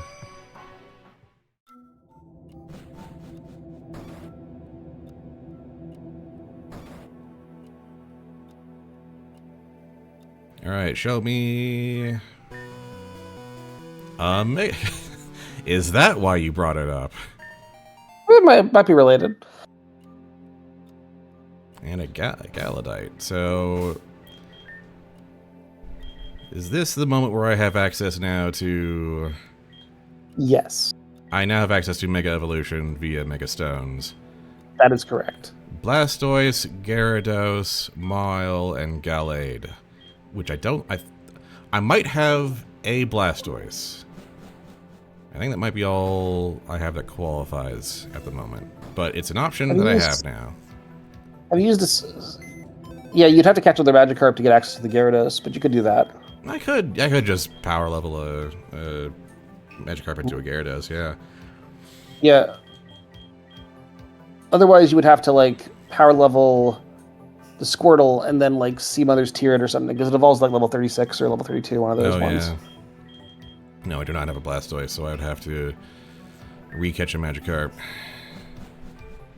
Which, I mean, is a tempting option, but I think I'll just focus on my replenishables right now. I also did take care of all the trainers in this area. I should probably do that. Well, I got all but one, really.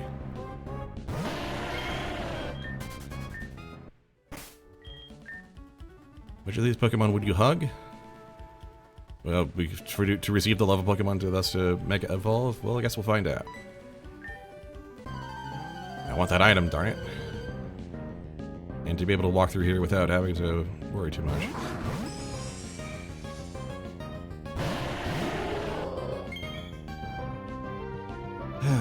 Ice is what again? Fighting Rock, Steel Fire, right? Well...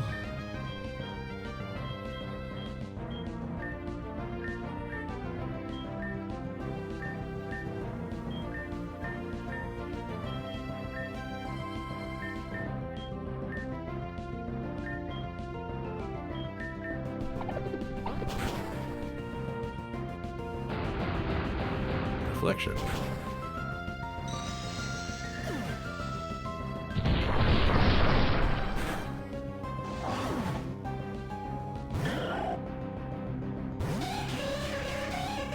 What a combination here. Why is there 6 Pokemon guarding this item? This feels Yeah, like they're lower level. They're a bit lower level, yeah, but like this is also like this will probably kill something if you're not careful. Which begs the question. It does beg a few questions. Doesn't mean that we're going to be nice. That's true. Gosh, still paralyzed. What am I doing here?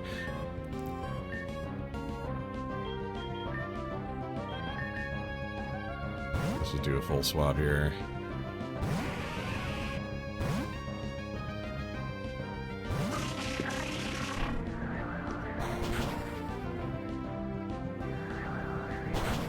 Yeesh, just ice all over the place. Alright. Good gravy. Okay. Wow, freeze is rough. Yeah, that's not great.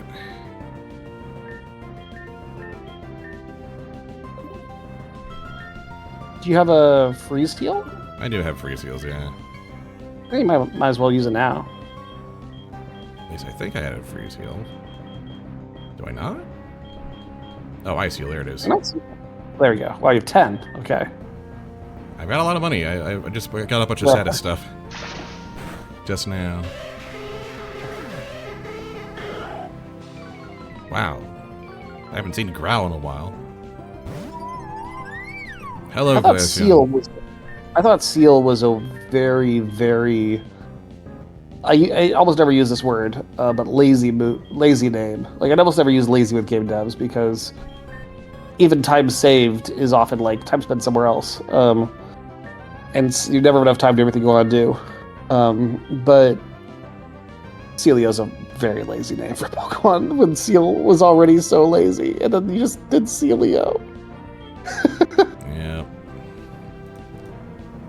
I should probably get her out of here, honestly. What is he doing? Yeah, it's weak to ice, so... Again, not remembering my types so well here. Grass does not do well with ice in general. Well, it's like my brain goes water, and then it's like, oh, right, ice. That's completely different. Yeah, which is strange. Ice is a good attacking type. It's just a very bad defensive type. People debate whether ice or bug is the worst type to be. Partly because like things that are weak to ice are often like that are matter in competitive are often like 4 times weak to it. So you don't actually need the stab boost very much. Because usually it's like, oh, you're gonna hit Dragonite with that, which is like dragon flying, or like you're gonna hit like ground dragon Garchomp with it. You know, things that are like 4x weak to ice. You really don't need 50% extra stab to hit hard. Yeah. All right, so that's all that's left. Okay. I think one of my favorite things to try to explain is like, yeah, water resists ice because ice floats. Is just great because it's like, yeah, ice floats. That could mean either thing. Like water resists ice, ice resists water. Like, Yeah. But like, you say it with enough confidence, people just go. Solar Blade. Okay. Basically, physical solar beam. Yeah. Yeah.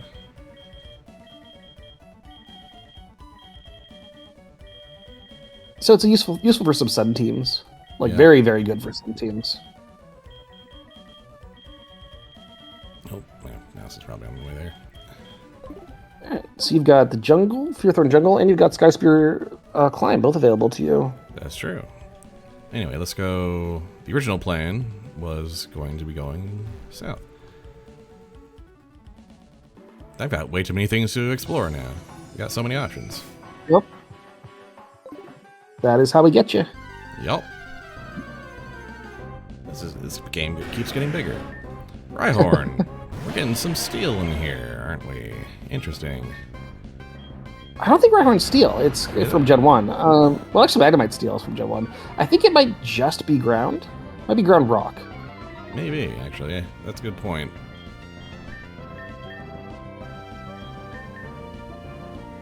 Well, either way, good candidate. If we can get it there. Yeah, it's probably ground. Oh, dear. That's a little spooky. That is a little spooky. Oyster has insane physical defenses.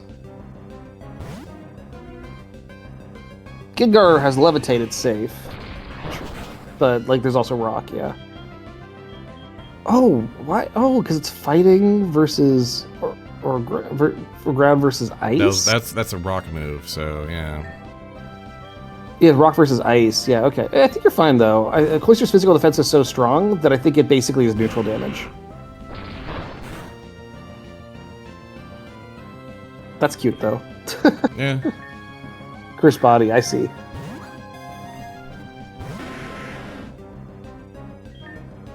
I wonder if you just blanked it. Maybe. I would just. This. I'd probably just keep throwing balls if it was me, but yeah, you can hit him with something. Nope. There we go. Maybe not that thing. Rhyhorns has like no special defense. It's very physically. But hey, you learned a thing. I did. All right, time to actually like give my team some tender loving care here. Yeah, probably wouldn't lead with Graveler as well because it's like a limited Pokemon, like Cloyster or Gengar maybe, or Lunatone. Something very bulky. I like bulky things to catch stuff.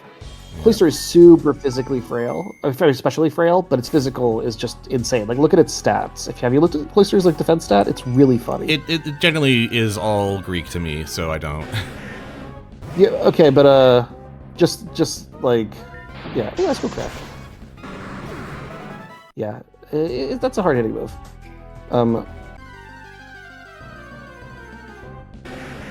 All Rhyhorns all the time. Oh. Cloyster must have the ability that if it's in the lead slot, it just maximizes the number of Rhyhorn encounters. Naturally. It just kills everything, alright. Yep. Rhyhorn tick. Static, but for Rhyhorns. Introduced in Gen 9. Anyway. Oh, wow. Defense 110. Okay. Yeah, no. You're not kidding.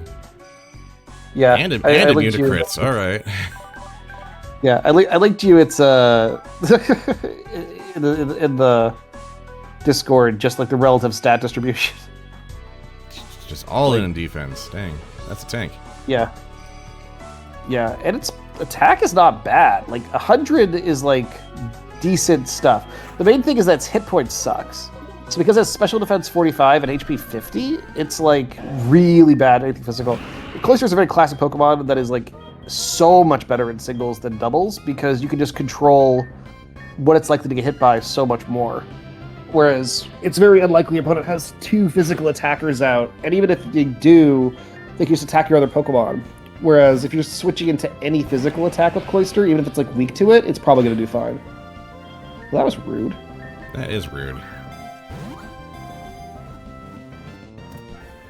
Yeah, like Gloom is a bit dangerous because Gloom does like special attacking, and Cloyster is weak to it, I think. Maybe not actually. Does Ice resist Grass? I forgot. Ice is really bad defensively, so probably not. Oh, no, Ice only resists itself. Right, I forgot. That's infamous. Ice literally only resists itself. It's very funny. Two Decidueyes. Okay. Both alike in dignity. That kind of flashbanged me for a second. All right. Yep. That seems good. They're flying.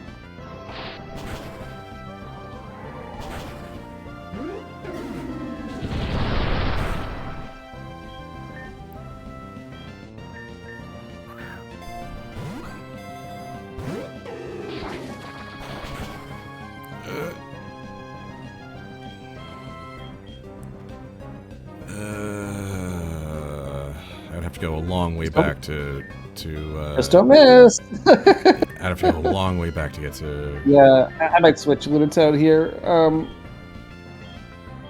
also don't want to necessarily. Hell. All right.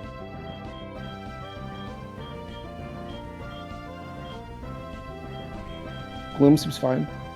Yeah.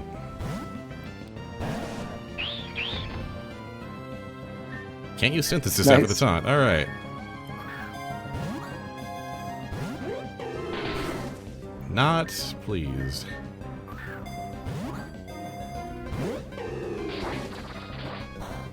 This thing does not want to get in the ball. But I'm asking so politely. There we go. You're going to be very glad you caught that. That's actually a very, or maybe they changed it, but I don't think they did. That's a really rare encounter. The double Decidueye? A single Decidueye. Yeah. And it's a very rare encounter, and people want to find one for like an optional side quest later often. And it just there's like where the hell are the Decidueye? I know I saw one before. Why didn't I catch it the first time I saw it? Yeah. But yeah, it's actually quite rare. Maybe it was boosted, I don't know, but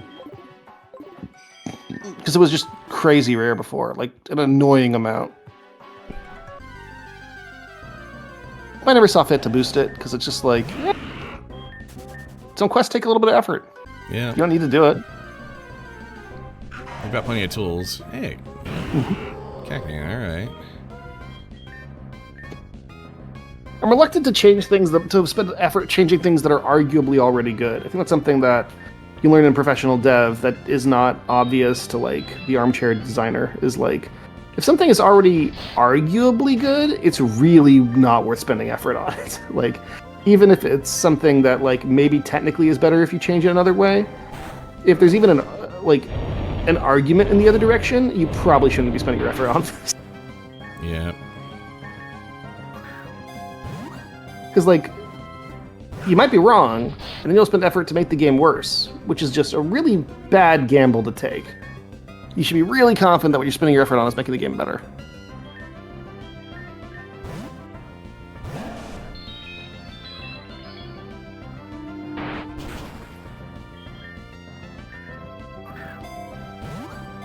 Only 47 Pokeballs left. And it's just going to feint attack for the rest of the time. There we go. Good stuff.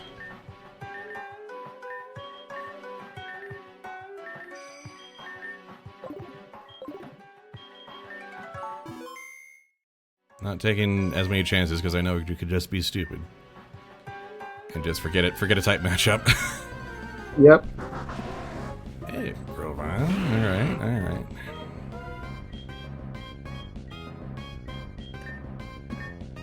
Actually, just Hex by itself would be probably... Okay, you're that kind of guy with Protect, alright. Oh, we've got a cave entrance here. Alright. Hello, Scolipede!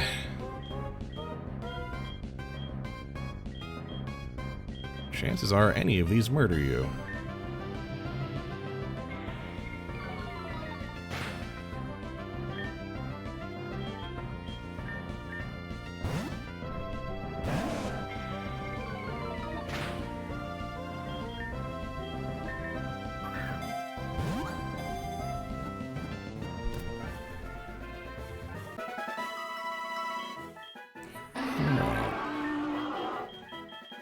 A lot of protects in here, huh? Starts becoming more of a common feature around here, huh? Mm-hmm. Yeah, Scolipede having natural protect is one of the things that makes it like actually kind of very interesting in this game. Yeah. Because not many people learn protect naturally through level up, and so the fact Scolipede just has it gives it a special role, which otherwise maybe wouldn't have one. Yeah.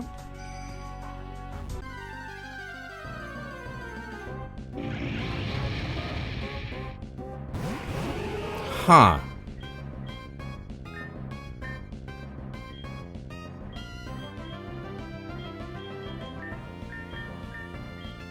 Ah, Volcarona. Hmm. This Pokemon is quite infamous.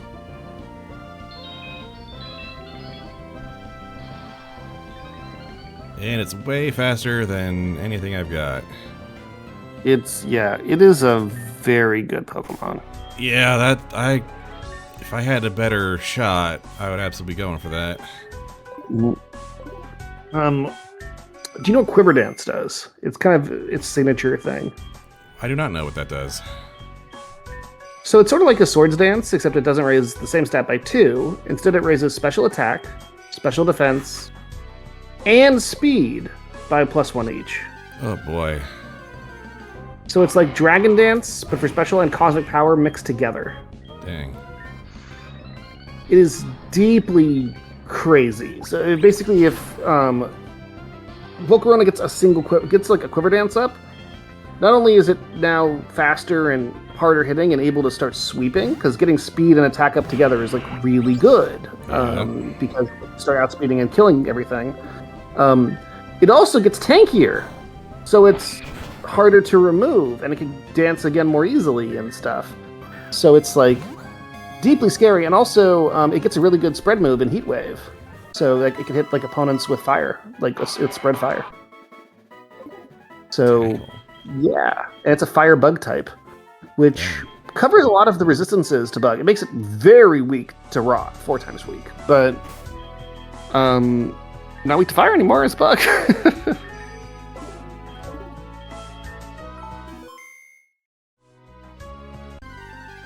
A lot of interesting things to catch in here. Sorry, Oh yeah. But probably I agree. should probably save that for maybe some off-stream. Seems reasonable. This trainer is fully optional at this point. Yep. I end up clearing them out sometimes though, just for the money. Usually when I'm higher level though. I'm just a completionist, and I like having the Yeah, roads no, clear I so I can I respect. run around with impunity, essentially. But Yeah, I maybe get it. not the best time right now. Plus, they also have a lot of them have their own little mini stories, and I'm motivated by that. Or you walk too far away. Ooh, Ferrothorn. Very good doubles Pokemon. Good singles too. Grass Steel is a really nice type combo. Check it out in your calculator. You don't say. Well, times takes times 4 from fire, but basically everything else is Gucci. All right. Yeah, and Ferrothorn's stats are deeply messed up. It's very defensive, and it has an ability called Iron Barbs, which like hurts the attacker if they hit with physical moves. Not physical moves, contact moves. But yeah, it's a nasty boy. It's a real good Pokemon. No kidding. It's shown up competitive in like Gen 6, I think, a lot. In VGC too.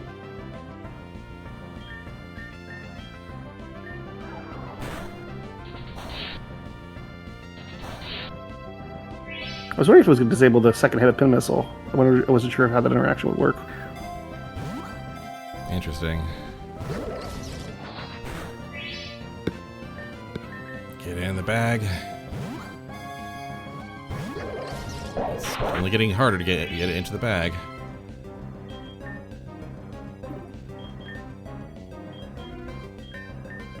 Now I need actually stronger potions for it to get through this. I kind of want this one.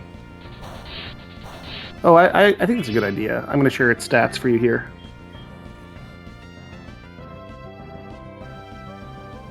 Yeah? Very Good defensive. comparison against Cloyster as well.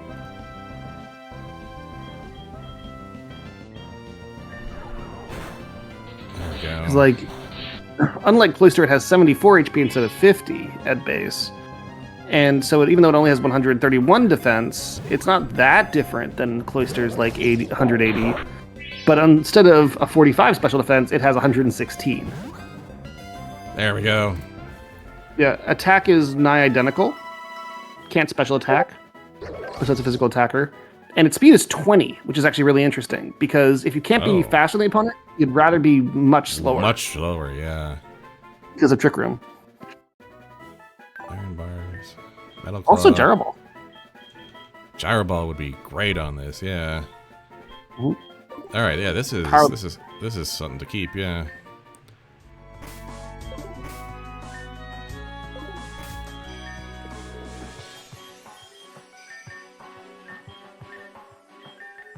Running out of berry juice soon. Gonna need to head back to the lounge soon. Mhm. Oh,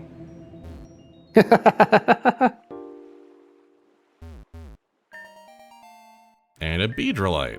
Okay. So we have sidestepped this specific trainer, Mm-hmm. and that just loops around. Yup, That's a backdoor into Feverthorn if you decide to go that way. that's correct. Okay, so we've now unlocked a Soulsian shortcut. Nice. And fun fact, that Toxicroak that you were dealing with at the start, that's like ×4 weak to Psychic. Mm-hmm. So so basically, in theory, you could get some really good Psychic Pokemon and try to take this guy out early if you wanted to. Gotcha. Okay, and that gives you access to this, which is a, 20 to 30 area. Yeah, Nice. All you gotta do is get past that one trainer, basically, to get a huge power spike. It's not the easiest to get past, but you can very much... A lot of replaying the game is like, if I can just beat this one trainer, not that one specifically, but any given, like, as soon as I can beat one of these specific gatekeepers, I can get a really big power spike. So how do I do that? And just working backwards from that. Interesting.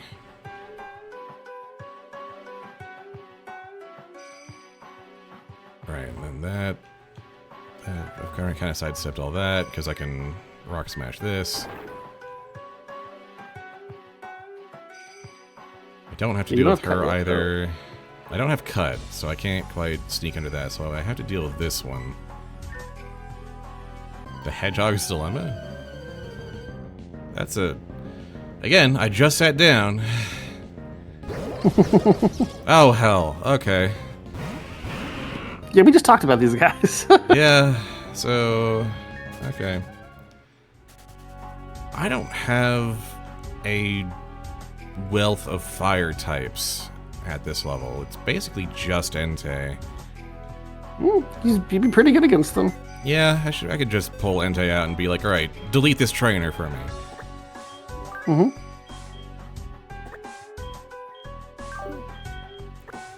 Anyone else who'd be, like, solid at that? Like to partner up with that? Not particularly. No, fire is pretty... Wow, just epic, really? That's my only, like, fire type in here? Did a bunch of the rest just die? No, I just haven't had a whole lot besides Salandit and Magikarp.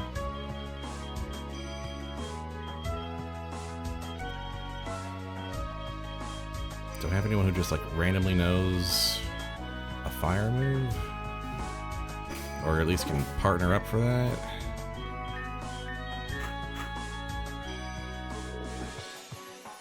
Let me make a good partner for this.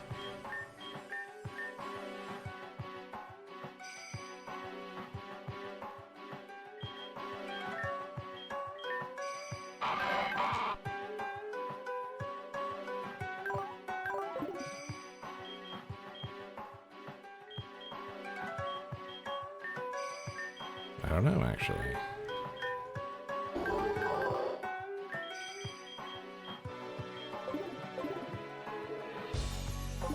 Fighting, maybe. Someone with fighting moves, but I don't know if I've got one of those at this level.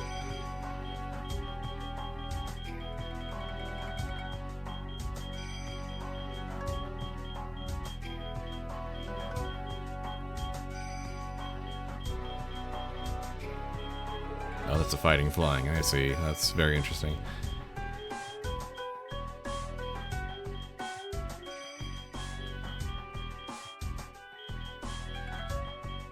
Well, what I got is kind of what I got right now. Okay.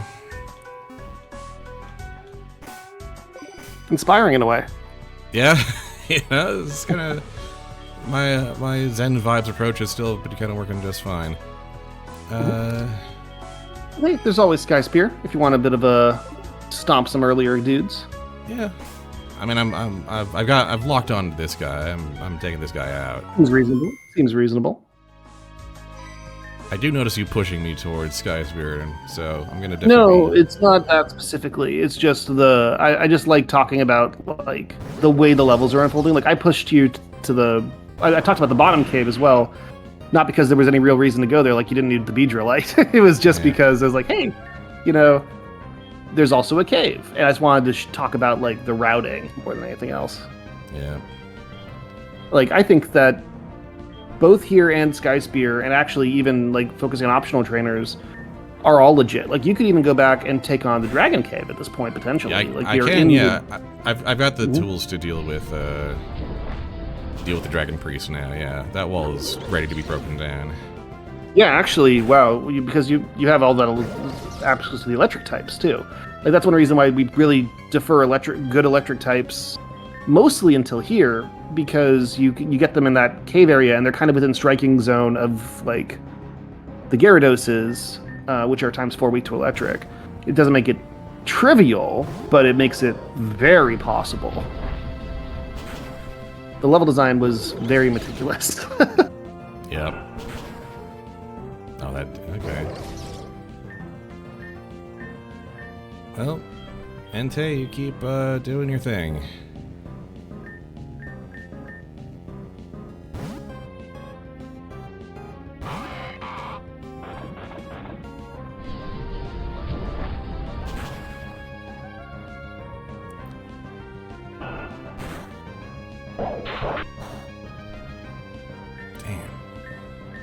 Well, if they're just going to keep hitting that, I might as well heal it. Yeah, quite reasonable.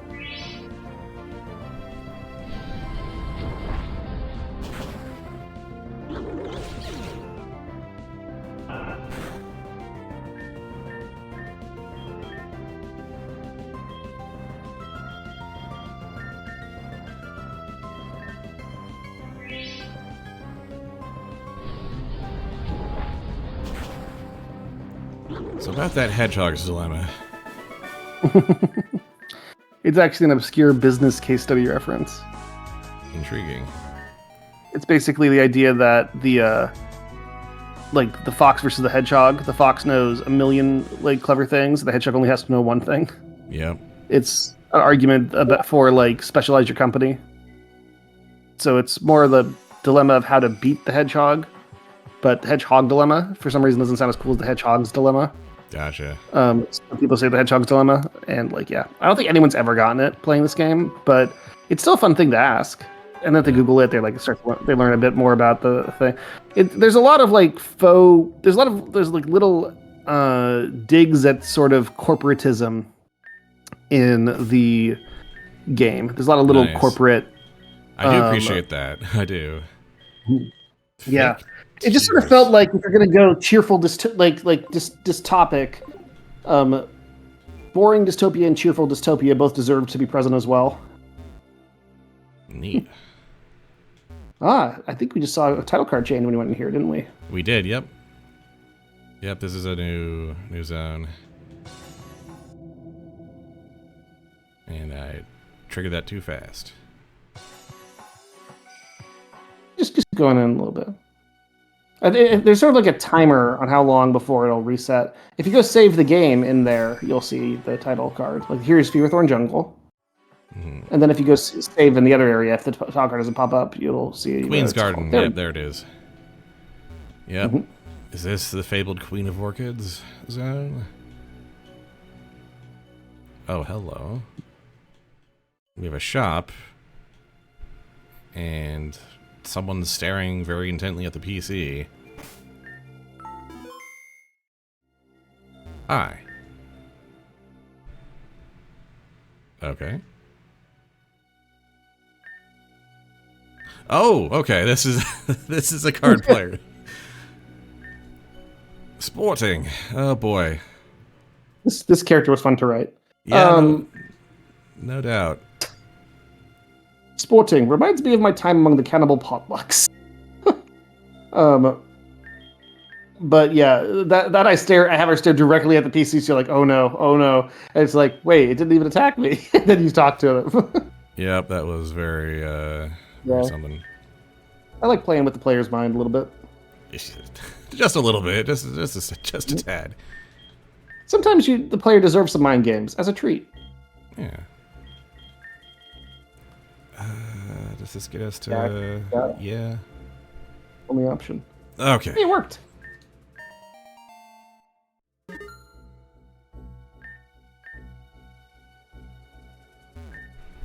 I really should put that Geodude's text in red. Just to emphasize that people don't visit. If you've got the Geodudes to face me again. Yeah. What do you have? You have Ultra Balls and Super Potions. You have... And a bunch of TMs. And even more importantly, ability capsules and ability patches. Yep. We now have a source.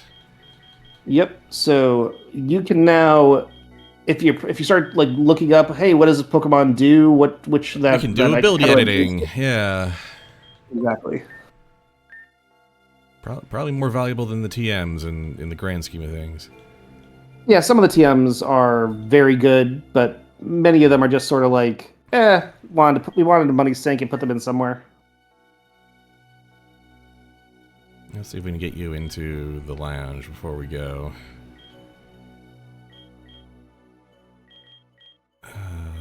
But yeah, like a lot of Pokemon have a much better hidden ability or secondary ability than like their normal ability. One of them is Rillaboom.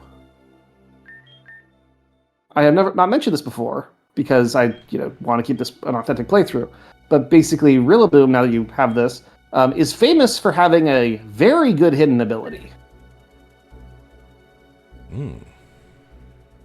I do not think you would regret using an ability patch. Ability patch is the one that turn on your hidden ability on a Rillaboom. Just so you know, I actually intentionally. Oh, this is fun text.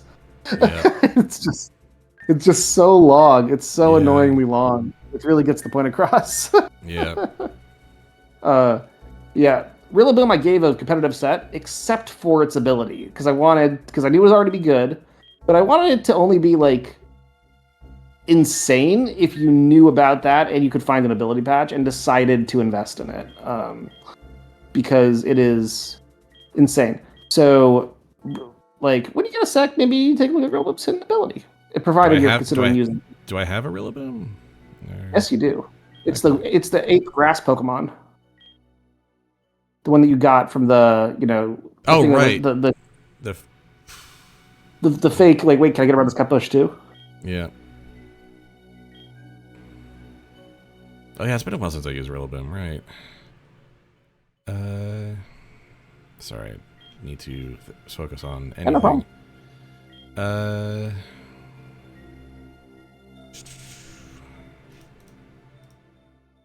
I see a lot of good options, like, because again, you can leave two, as long as you can recapture stuff, you can leave sides exposed.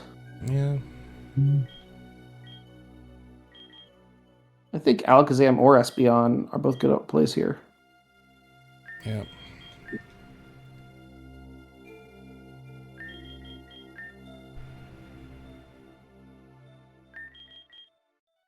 Oh wait, that won't work. Dang.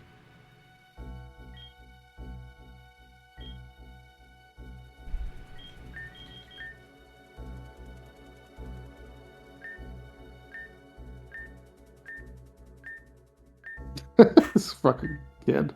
Right, I'll deal with you later. Yeah, and you can always edit your deck to have more ice types. You haven't used any blank cards yet, I assume, right? Yeah, I've got like 5. Yeah, you could. So you could like take a look at blank card on some Pokemon that have good like matchups versus ground, like water or grass. But hey, there's that Rillaboom. All right.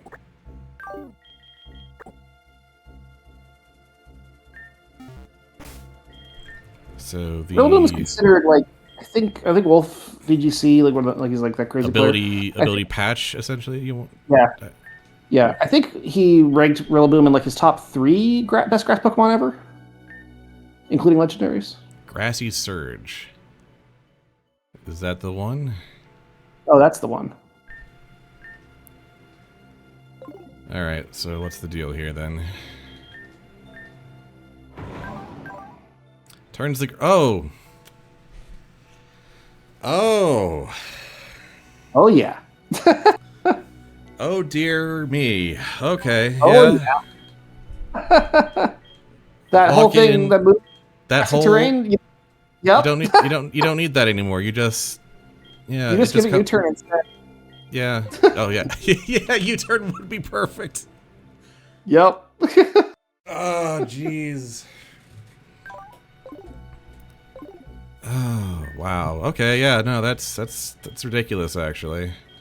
Mm-hmm.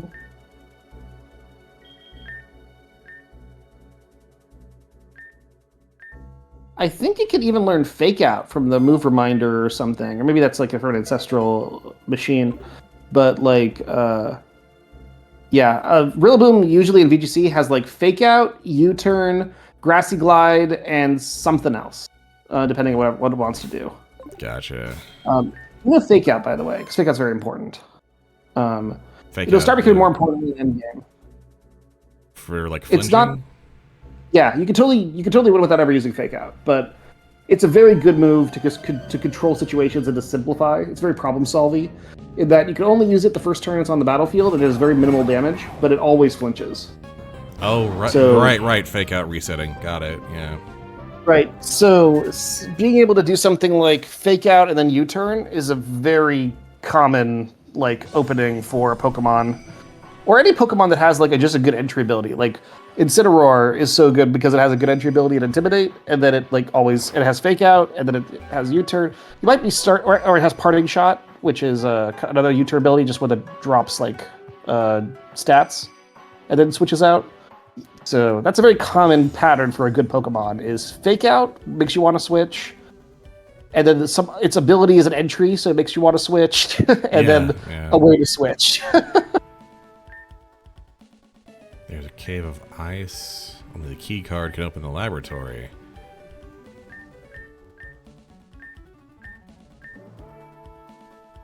On, off, on, off, on and on, off, on.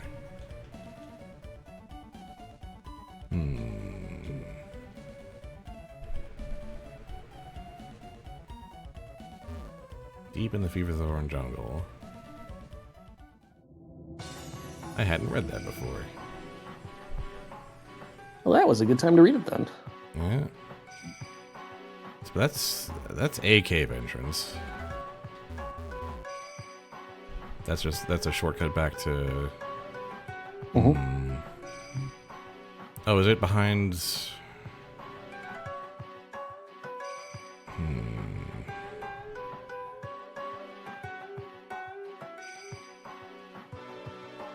It's very telling when you get KG. Not that I can guess what your intent is, but. Oh, what did I get KG about just now? I might not just pay attention. when you get oh, you just. I mean, just when you get quiet after like, oh yeah, that is an interesting thing, and then you just don't elaborate. No, that's fair. That's fair. But there's always a chance I'm alt tabbed. That's true. Yeah, I'll give you that for sure. All right. What am I thinking? I'm thinking now's a good time to double back and look at Sky Scale, or whatever it is. The place with the birds and the mountain road. Because we're starting to get a little crowded out here, and we could use more access to tools here. Yeah, Skyscraper Climb, that's it.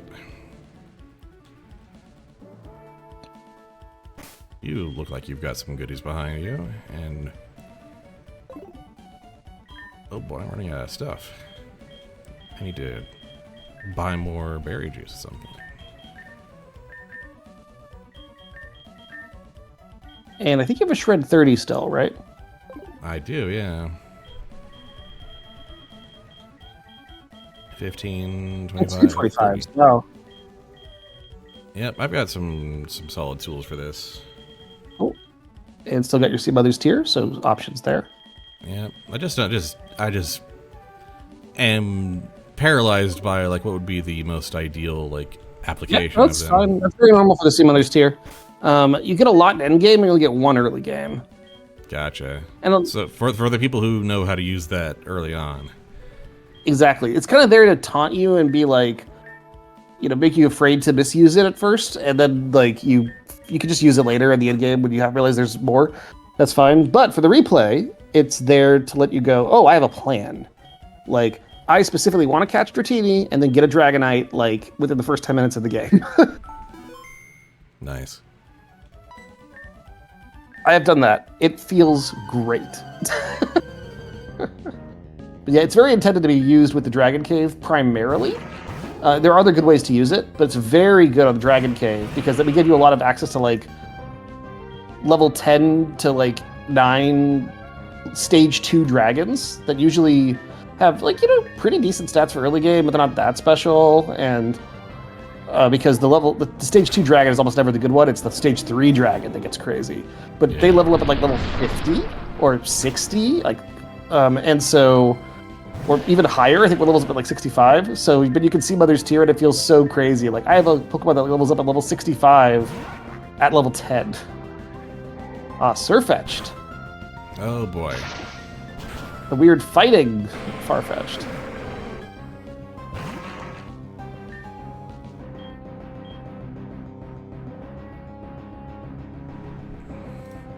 I forget if it's fighting grass or just fighting. I don't know. Probably fighting flying. It's kind of there to just make you... It's very misleading. God, Gengar's so good. Yeah. The fact that you actually got like... oh, this is gonna hurt. Yeah, Thank God you were so...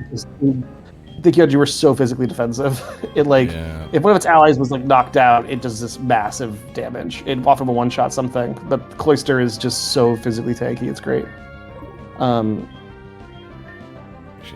Gengar being immune to fighting is huge. I've almost never seen someone get Gengar this early. Gengar is a crazy Pokemon. It's so powerful.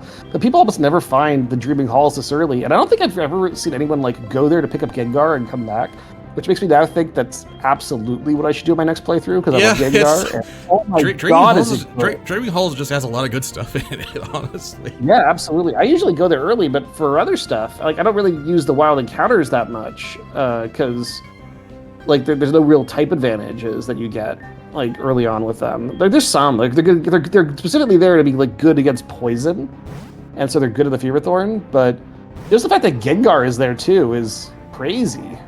Yeah. You picked up. Wait, you picked up a wild Gengar there, right? Yeah, that was a wild Gengar. Yeah. Yeah, you didn't use like a Sea Mother's Tear. Like that's just. No. Yeah. No, I think I'm gonna have to. I think that's a routing thing I've never thought about before. Like Gengar is just so cracked with its stats, and it's crazy. Dreaming Halls met at level 28. Yeah, no, this thing's insane. I think I'm gonna start picking those up. This is like a whole new nuance to my routing from now on. Happy to help. Like Gengar is a Gen 3 like OU menace. It is so powerful. I'm not sure that was before the special. 30, hell yeah. I'm sure that was before like the. Well, there we go. And cut shears. Oh, okay. I was like, okay, so we have the cut on a stick. Nope, we have the cut item too. It's funny how just you destroyed that guy. He's actually quite a nasty trainer. No, yeah, that's... Cloyster and Gengar is so good against him. Yeah, that was nuts. All right, but now we have access to cutting trees. I will direct you in one place. I will remind you about. Totally worth going exploring here, by the way. But I will say, it is worth going to check out that glade at some point. Now that you have right. That was one very conspicuous area. Honestly, this whole Deepwood I could probably check for cut trees pretty much everywhere. Oh yeah, we intentionally put cut on the side of the map that had like fewer cut trees on it. We put rock smash on the side of the map that had fewer boulders on it. Not none, so you'd still be able to enjoy using them. But that was very intentional. Like the thing because it makes you want to double back to the other way. Because you're like, ooh. Yeah. Right, and then there's. Yeah, this is. That's yeah, just that's shortcut.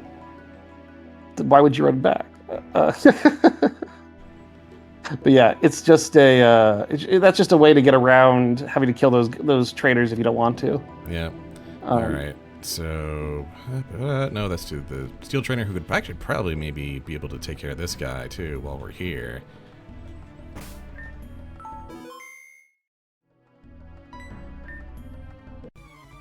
Right, this guy is fiery, isn't he? Mm-hmm. Oh no, he's not fiery. Oh no, steel. Yeah, steel all over the place.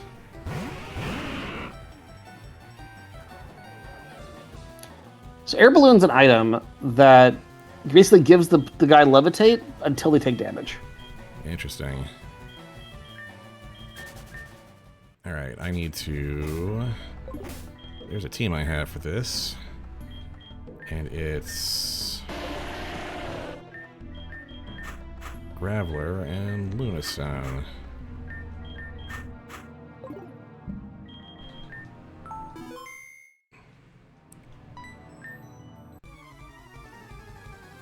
I think Metagross is Steel Psychic as well, if that affects anything. We'll find out. Metagross used to be considered like the best non-legendary Pokemon ever made. It got hurt with a lot of different changes over time. Still very, very good Pokemon, though. Oh, I see. Air balloon.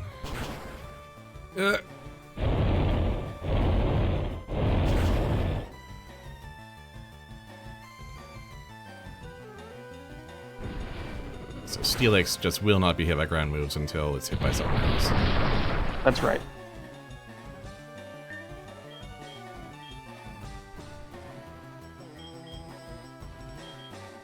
And it doesn't matter how much damage it does. Yeah, Just needs to get hit. Graveler is not having a good time. Nah, it doesn't like getting... Rock does not like getting hit by ground. Yeah, I could probably swap that out to something else. Gengar might be good. Well, If Gengar didn't have Cursed Body and had Levitate, its other ability, that would be great. yeah. It'd be okay. You can always catch another one, too, if you have to. Yeah. Yeah, but I have access to, lots of Gengars. You'd love to get Entei in safely, because, fire. Yeah. Ooh. Interesting. Oh, hello. Switch that. Hello, Celesteal. Okay. It doesn't like that it's going into a Levitate Pokemon. There we go. Oh, that was something that happened. So rude. So rude. You might want to Cosmic Power a bit. I don't know if you can survive, but if you're not being threatened that much, then Cosmic Power will just be a win. Like, Cosmic Power is sort of like, you kind of think about control decks of Magic the Gathering. If you're not under... Pokemon has this concept called pressure. If you're not under a lot of pressure, like you're going to die really... A Pokemon's threatening to kill you or do massive damage to you, then you can just play control and stat boost or something. Yeah.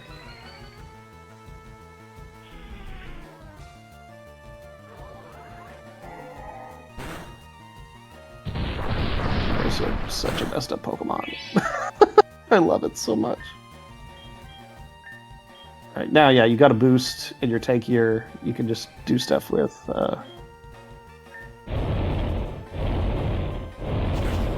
There we go. Goodbye, Steelix. Yep. Lunatone is... I think I've been sleeping on Lunatone, frankly. This Lunatone has been so much stronger than I expected it would be. I love... I love that your reaction to a lot of my vibe choices have been, I never considered that. Yeah, I just didn't. Like, Lunatone's like, it's not a good Pokemon. But, like, when you give it, like... It has Levitate, it has Cosmic Power, it has, like, a decent tab. It's worth it. Like, it has Earth Power. Like, it's just got access to really good moves, and the fact that stats aren't amazing doesn't really matter. Yeah, it's got tools. Goodbye, Gengar. You've served us very well. I will replace you with one of your kindred between streams, I think. Let's go ahead and heal up a bit. Alright, it's definitely time to go to the lounge. Anyway, what's this? The Steel Executioner, Scyther and Aeron. Okay.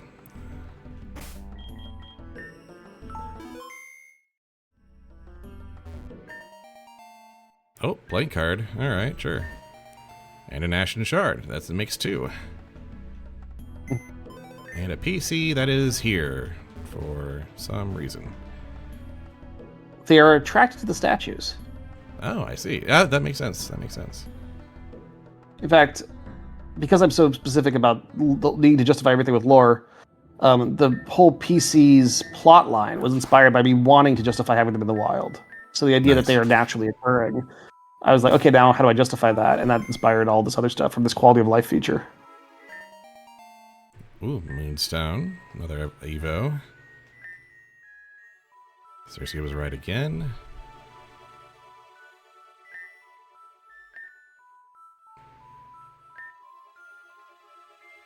Okay. Those are some really good sentences. I'm very proud of them. Yeah, they're very, very evocative.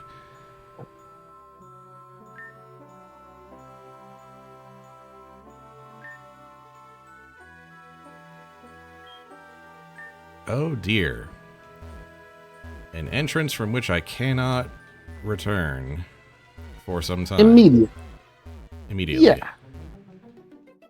Well, I must satisfy my curiosity, so here we go.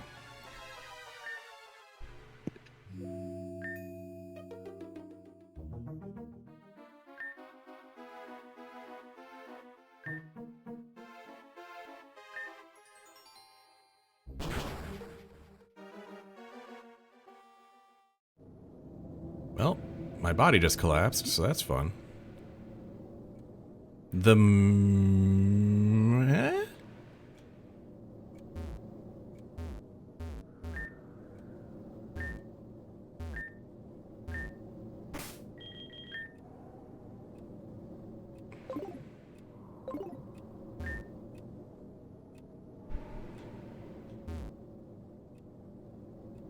That is the reaction a lot of people have when they first see that text pop up. Yeah, you're not expecting, it makes sense in retrospect that, like, oh, we're in the FromSoft sphere, the moon is going to be involved, at some point. Then you're just like, wait, we're Pokemon, we don't go to the moon.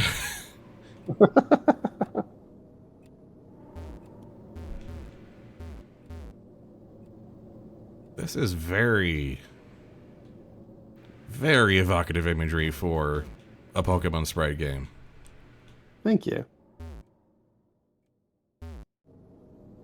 We are possessing a vessel of moon dust and moon rock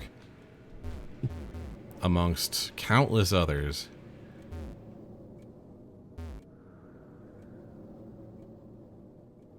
I've just got to scour every inch just to be sure.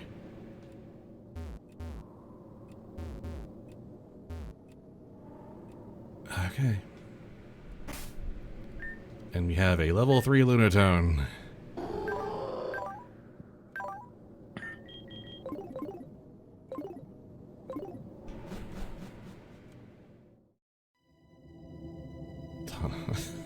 Very good.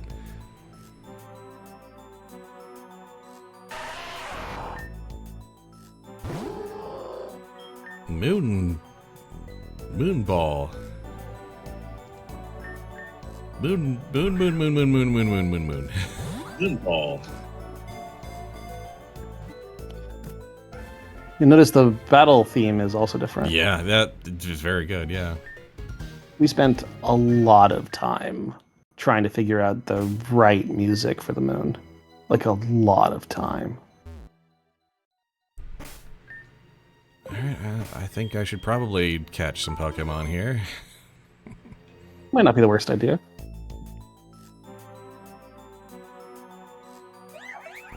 Hey, carving.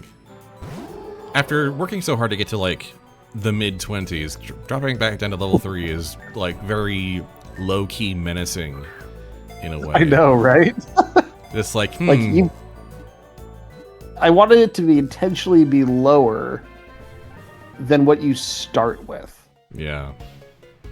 I wanted, like, you only catch, like, level 5 and up for the most part.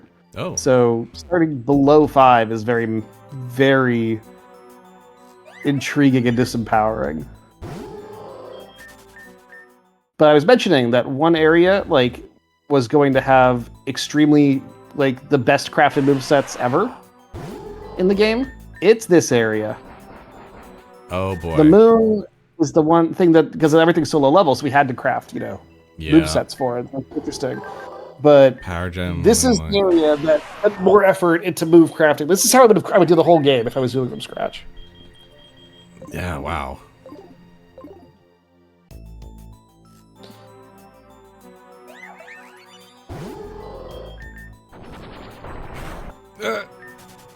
Yeah, definitely read all the moves you're unfamiliar with. But also notice that, yeah, you're getting healed this crack every time you leave a battle. Yeah, because where am I gonna...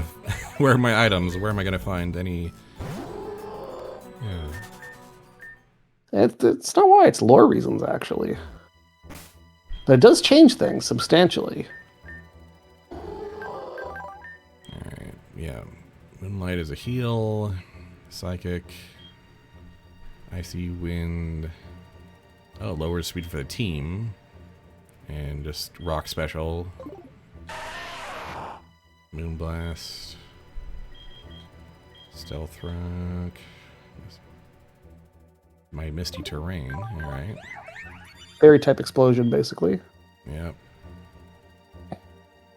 Ancient power. What are the abilities? Prevents other Pokemon.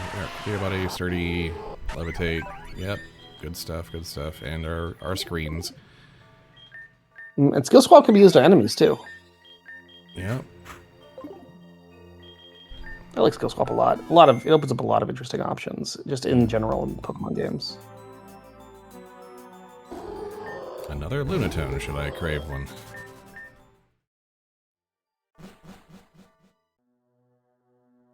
Ah, the Moon Garden, of course.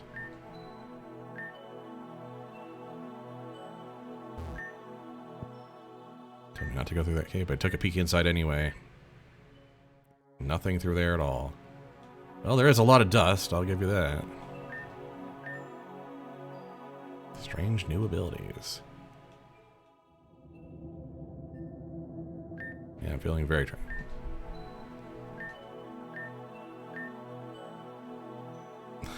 Okay. Oh, good. 5 entire potions.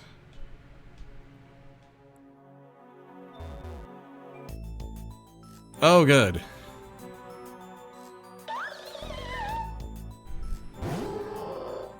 Well, obviously, you're getting in the bag. So that other book is hinting at the fact, at least you see with the Geodude already true, there are some moon variants of Pokemon that have either different abilities than they normally have, or different types, or both. Or different moves, or similar. So this is like our micro different region, like that we break a lot of rules we don't normally break. Yep.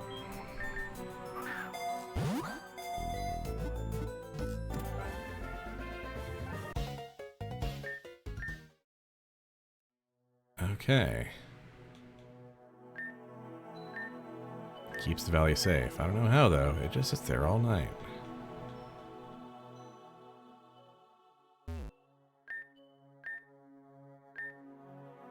Something really scary lives in the dark side. I'm gonna save the file B on this one, I think. Just in case I don't think I'm going to run into a functional soft lock, but like, it's scary that enough seems fair. I want to respect the... Ooh. Yeah, no downside, no downside.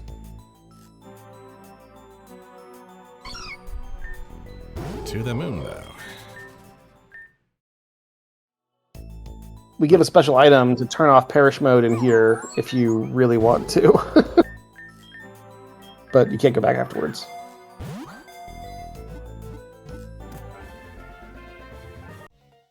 Marlol? Leslol. Destiny Whisper Cry again.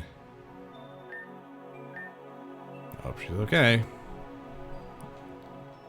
Alright. What's the deal with this tree?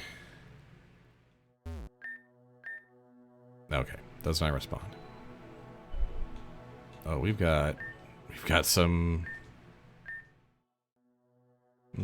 These feel like route guards.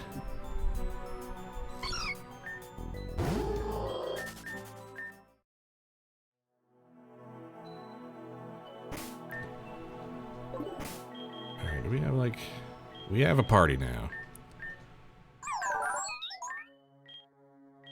Oh, Dream Eater. Oh boy. Spore is the only 100% accuracy sleep move in the game. Oh man, yeah, that's scary. Oh, and Cleffa with the this was in the puzzle earlier. Most of this.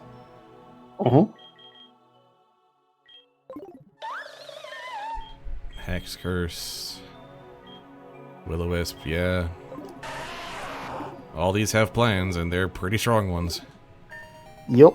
Pokemon are very specialized here. Extremely so, yeah.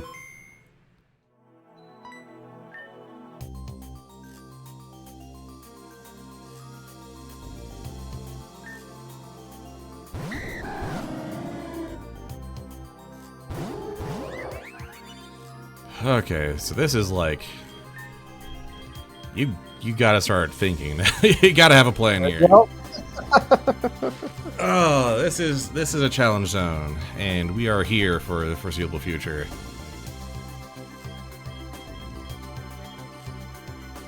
Okay. Well,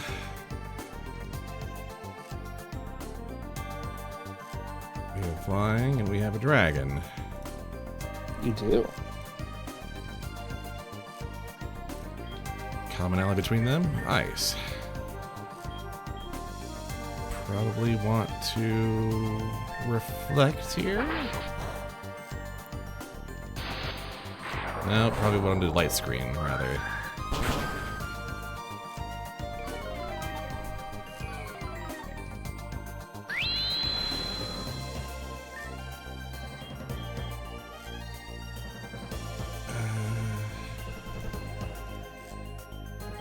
Fairy will kit. No, that's just a. We should probably heal there, yeah. And then light screen. Oh, don't like that matchup. Oh, good.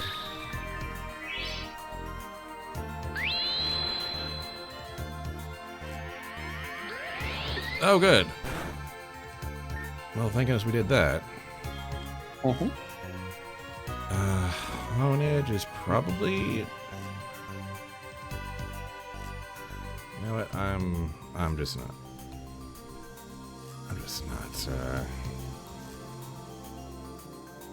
Steel Ghost. Okay.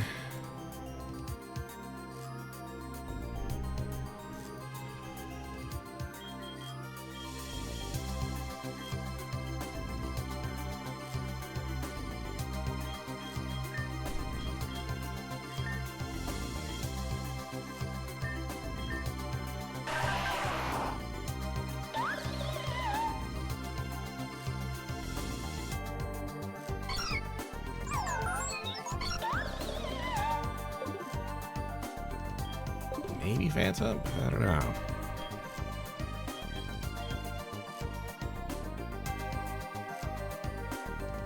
That's rough. That's a rough tight match. All right.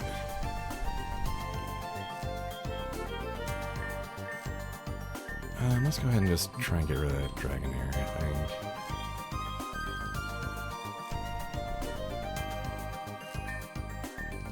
Neither of these are strong here. No.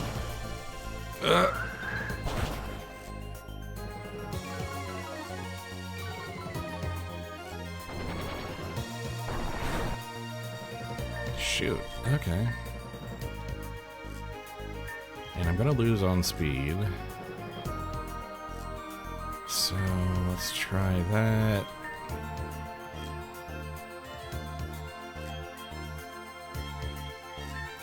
What are we doing? Oh, I meant to summary not switch in, but oh well.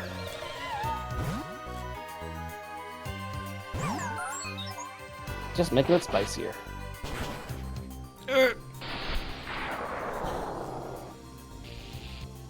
Oh, I love that. Love that for me.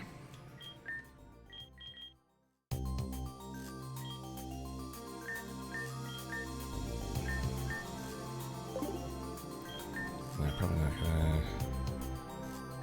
Yeah. Will-O-Wisp, if you get on a physical, if you get a bird on a physical attacker, it does cut the attack stat in half, which is pretty cool. I'm not sure it'll be able to survive. It'll probably just draw a death, but it is worth knowing that. Like, that's one of Bird's main utility thing. It's not the damage over time, though that is very nice.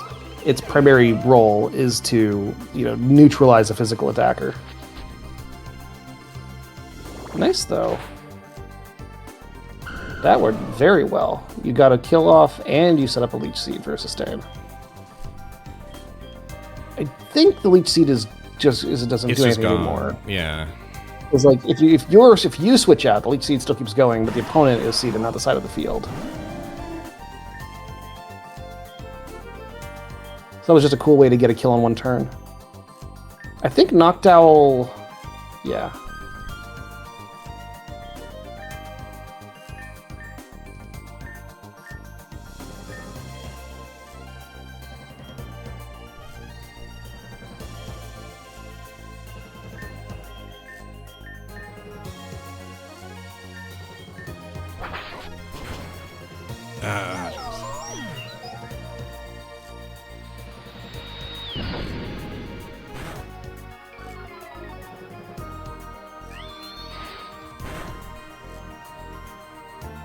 Damn. Getting wrecked here.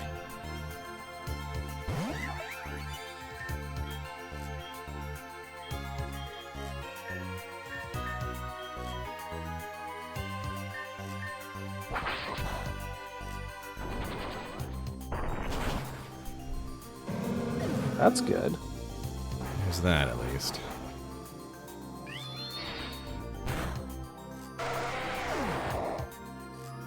Yeesh.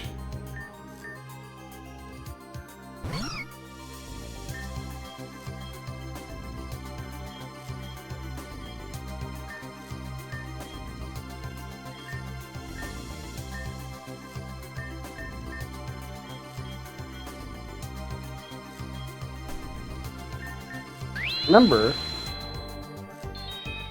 Actually, I won't. I won't remember.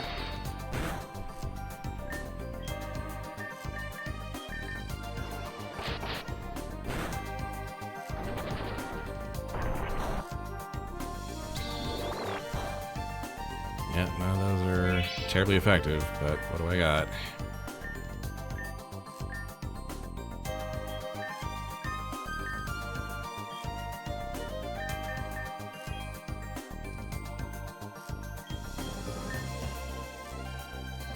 Curious.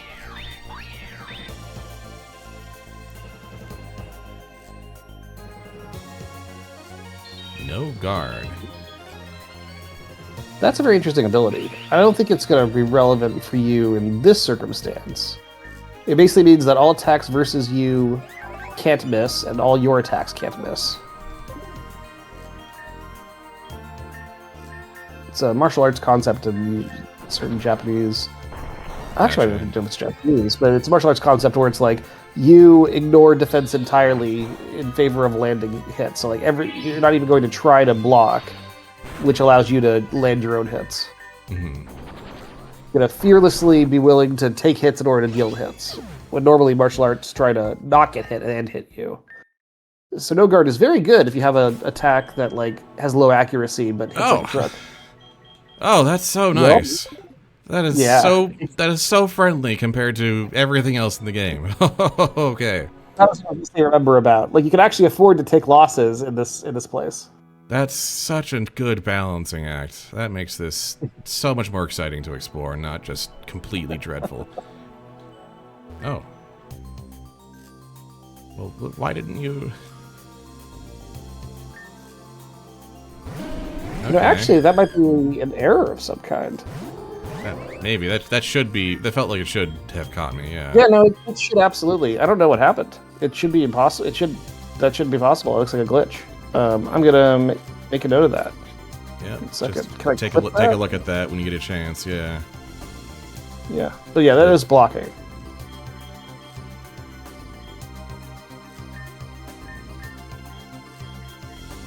Yep, for sure. All right. Wait. Well,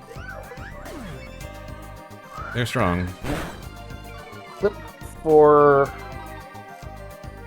glitch check. Swing act. That makes this so much more exciting to explore. What? That was just your sound was coming through my speaker on the clip. That's all.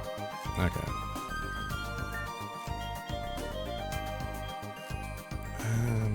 What's good here? That stuff I have a whole lot of.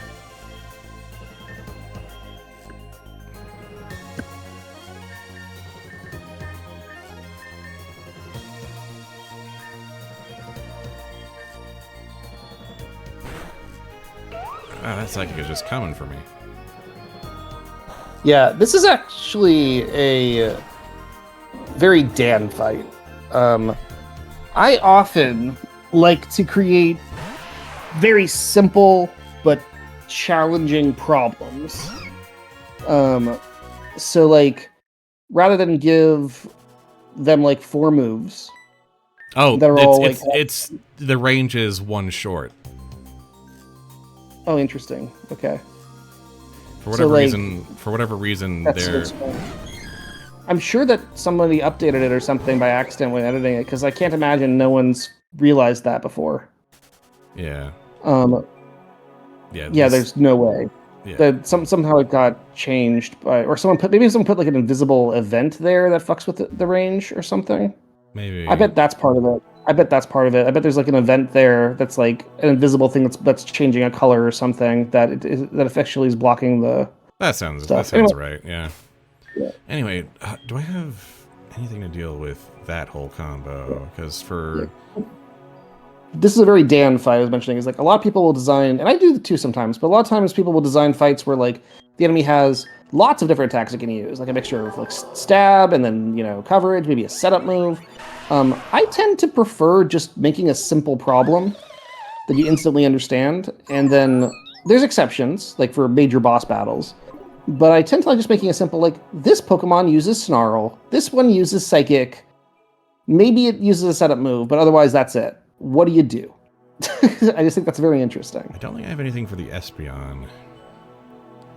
I've got something maybe for the Umbreon, but the Espeon's just gonna Psychic me down with insta-kills. I don't really have an answer for that at the moment, at least as far as I can tell. Because I can't even get Light Screen out fast enough. Also, hello?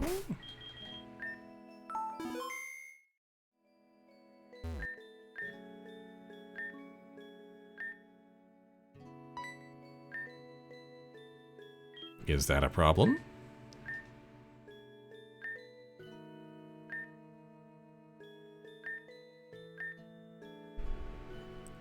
That's, but I need to go back.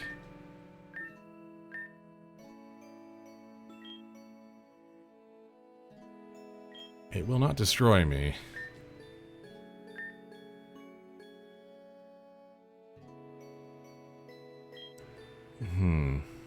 I understand for now. That's a very compelling character concept. Go on. Person who's like, it's on the moon. Hey, it's safe here. You don't have to go back down there. It's great. And it's like, but the thing I want to do is down there. No, I can't let you go back. Yeah. I see we're going to have problems.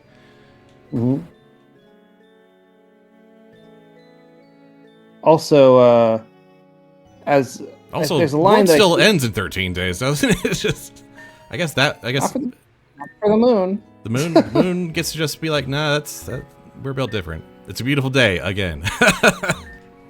It's a list of chores, dust, but actually, an old television set, children's books.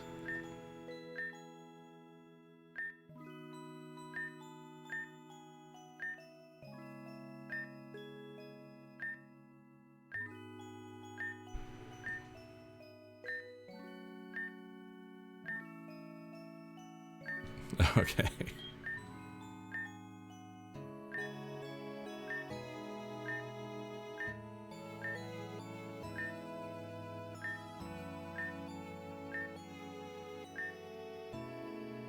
Oh, dang.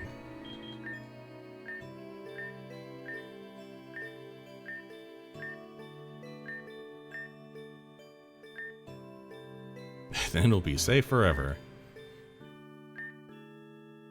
No PCs will find us here. I see. One line you missed in talking to Artemis, it's not relevant, I just wanted to call it out, is she mentions, at least I think, well, actually maybe you saw it, because you go fast, says, but here you have a deathless form in a place free of infection. I didn't get that specific line, but I got the idea. Yeah. And also it's just that, like, yeah, that's why you heal after every battle, because you have a stone body. Gotcha.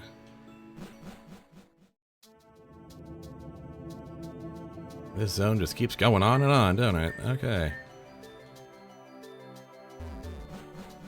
And I have to beat her in order to gain access to my original body again and return to the main world.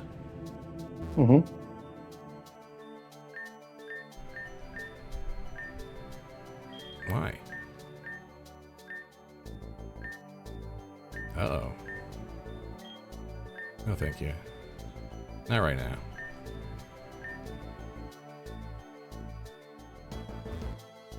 Also, don't you like people like disappear if you get battled? So wouldn't that be a bad idea?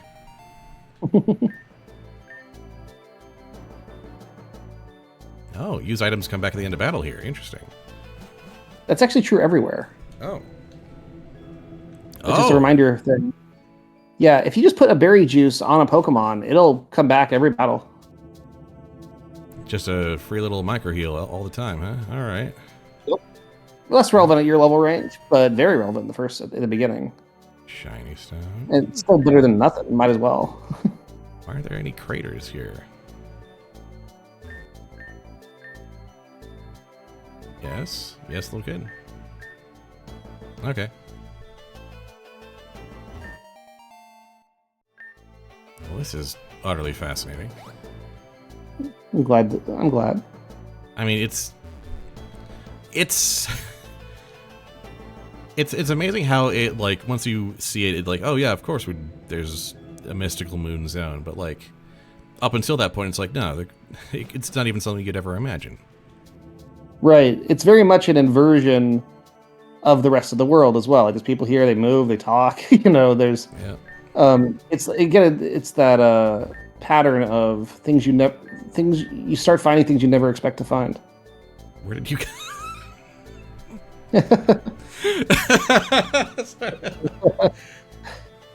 Yes?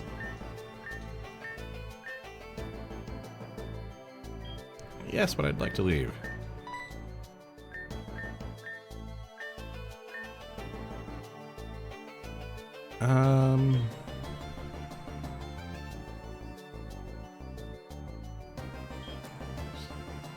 Sure thing.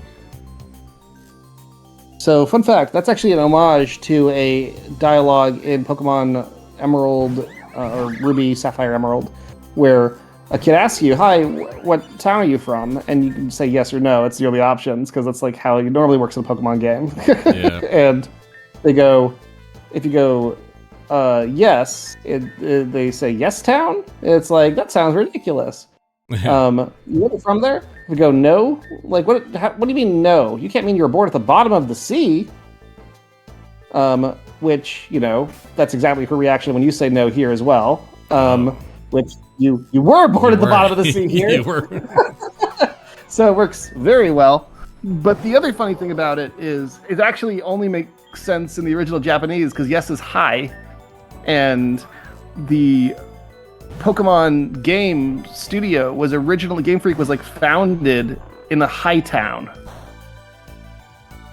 Jeez. So it's like high as in high, like H-I-G, so it's founded in high town, so it's a pun. It's like, what do you mean you're from yes town, high town? Yeah. So it doesn't really translate well, but it's still funny. Alright, HTTP has already fixed the glitch for the next patch. Nice. It also said that our reaction makes the clip. Nice. Oh boy. This Pokemon, I'm very proud of the set I gave it. Yes. This thing basically was like, what? Kamala? Is that even a Pokemon? It's so weak, but it's like... and then they get like nearly one-shot by it. Yikes, yeah. So it's always drowsing and attacks without waking. Interesting. So normally, you can't use like Last Resort until you've used everything else. But Sleep Talk can call Last Resort. Yeah. So you just get to hit with basically a Hyper Beam all the time. Oh, there's no PC here, so I don't get to keep any of this. Oh, actually, it goes back to your original PC network, so you will get to keep.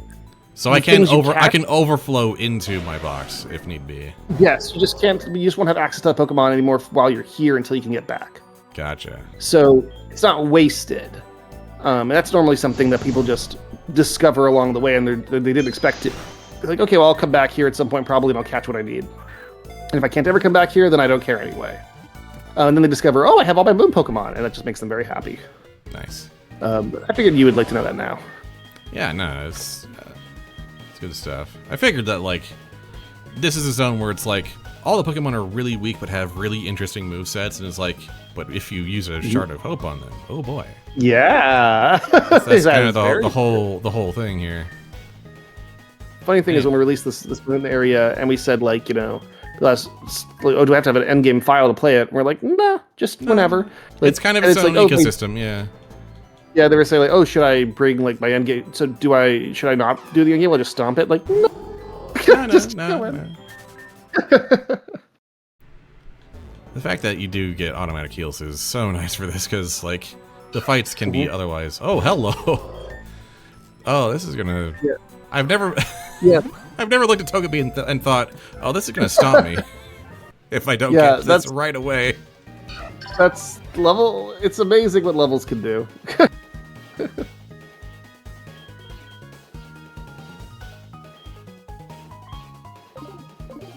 Togepi, here a tank somehow. Alright, so that's still kind of an awesome pull, honestly. Yup. Filling up boxes at this point.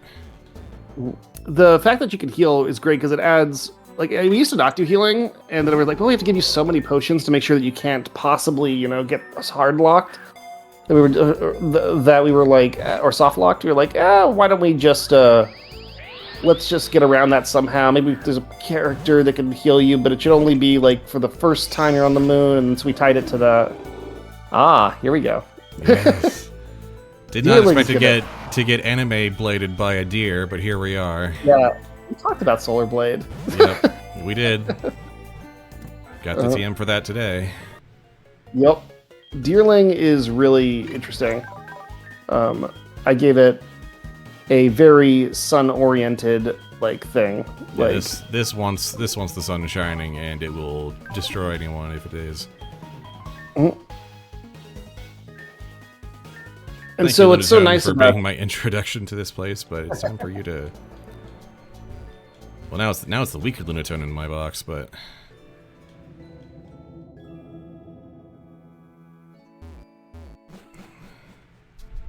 what's over here on this side?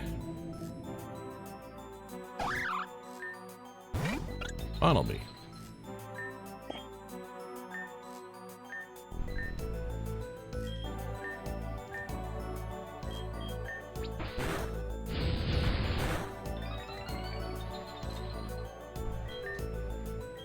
Yeah, it's just a shame that Deerling's a bit awkward to use. It's still fine, but it really wants Sun up, because then Sun boosts its flame charge by 50%.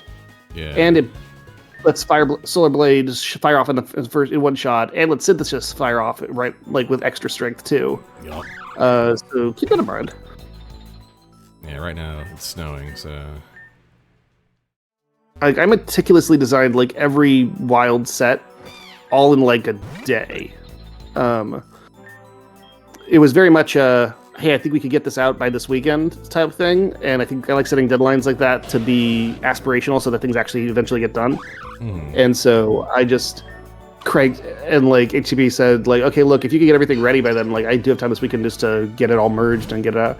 So I just and decode any special moves you need or abilities, and so I just cranked out every wild set and Pokemon choice for here, and it was so fun because I didn't test it against the enemies here. I just built things that I thought were in the right level range and had some interesting problems, and I made tons of interesting tools for players to beat it, and I had no idea how they would. I just made a lot of really interesting sets and enablers and problems and Pokemon that could help each other, and said, all right, figure it out. And so there's so many different little teams you can put together, and this little Pokemon that are good in different things. It's very satisfying. yeah, this is so from soft coded in the best way of just being what do you mean there's an entire new area with its own progression here? Yeah. This was heavily inspired by what's that thing called? Painted World of Aramis, or much, yeah. It's that sort of Painted World of Aramis, a Great Hollow style thing. This is very where it's the last thing you'd expect. I also mentioned originally that Spire is only supposed to give you a Shred 25 or something. It's hey, if you get cut, you can get an early Shred 25 or something, or Shred 30. Yeah. And people touch Spire to get the Shred, and they're well, that's good, but it's kind of sad because this Glade of the Moon looked so cool. I really want to know what's inside. It was just yeah. And so I was all right, You want more? Okay, then. Yeah, and so it's like, hey, we made the Moonspire cooler now, and then like just post the patch, and it's like people went in like, what the fuck just is? So yeah. All right, so we're up to like an average of 5.2 on our levels, so that's nice. That's a fun way to consider it, but yes. Got some fire, got some ice, got some. Also has a pledge sleepy move. dude. That's pretty interesting. What was that? Nobody knows how pledges work. But pledges, if you have another Pokemon that has another pledge on your team and you use them together, they combine into a super move. So keep an eye out for any water pledge or grass pledge if you decide to do that. I see. I don't think I have any in this group, but yeah, you don't have any in this group. All you have is the fire pledge from Score Bunny. That's why I mentioned it. Ooh, you should check that Ice Baneri is pretty interesting. It has Ice Ball's not the best by any means, but it has Fake Out, which is huge. Yep, there's our Fake Out. It has Haze, which is occasionally huge. Like it can reset your negative stat drops, or it can reset the opponent's stat boosts.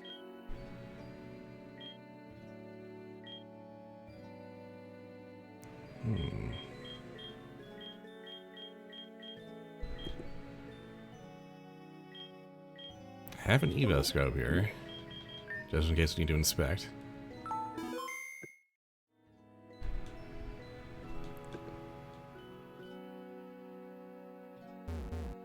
Yeah, we left the Black Flute, like those Evo scopes, like quality of life items. Yep. What are you asking for? Oh, there we go, yeah. There's the line. It was because I hadn't chosen to fight her yet. Oh, that makes sense. 10 and... Okay, that's where we're starting, so... We're here for a while, then. We remain in Moon Jail for some time until we... have a handle on this ecosystem. Okay, I'm down.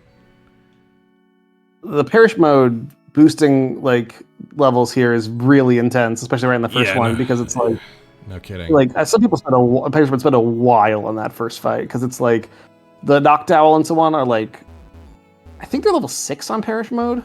Might be level 7. They used to be level 7, but I think we weakened it a little bit. And how long have we been at this? It's been nearly 3 hours. We're coming up on time, I think. So this might be a good place to stop for now. And actually, yeah, pretty good place. You're about to explore more of the moon. You've got your introduction. Yep, and yeah, we're gonna be at it for we're gonna be here for a little while. So and some good you can catch some stuff off stream and figure out what you want to keep. Yep. So cool. We're here now. Mm-hmm. Well, this has been super fun. Thanks for doing this. Yeah, this is a fascinating piece of work you've made here, and I am so glad it's not just like another standard new region Pokemon fan game type of thing. It's just so much more interesting and creative this way.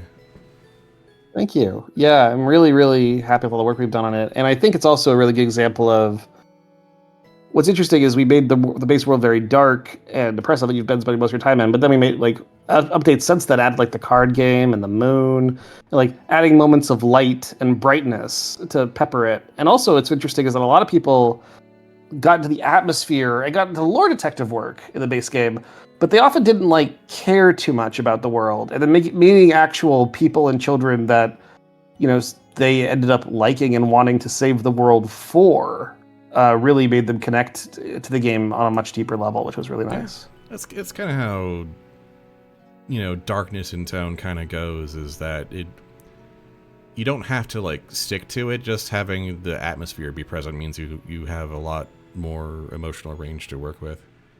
Yeah, it's like an orchestra. It's very much like the default, like the strong, like basic prime melody is this darker element, and then you pepper in like little solos or of brightness and bridges and similar, and give that more, like you have musical instruments working together.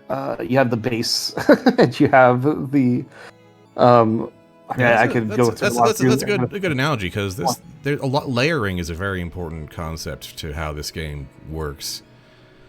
And there's just so many interactive layers on top of each other here that it's almost like hard to track sometimes. But like we added the whole like move optimization layer, and now we have this moon side quest.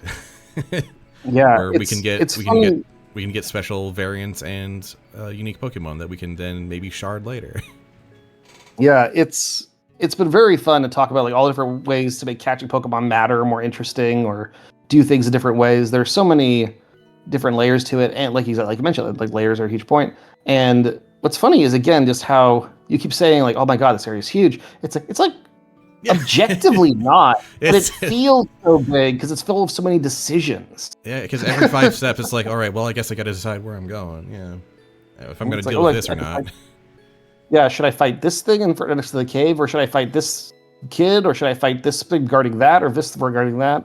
And it feels just gigantic because, like, you just having a single trainer guarding a single item is like a whole decision, and yeah, it's really fun. I'm really glad you're liking it.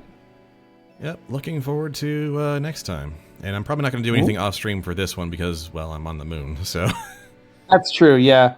It is going to be fun. It would be a little bit sad. I've caught like most of the things I can get at this moment right now, so I feel like I've got a decent like team for like the 5 range right now. And then seems reasonable. I guess I go beat up some kids and see what comes from that. That's always a useful way to progress yourself in life. All right. Well, I'd like to play with you and see you later. All right. See you next time.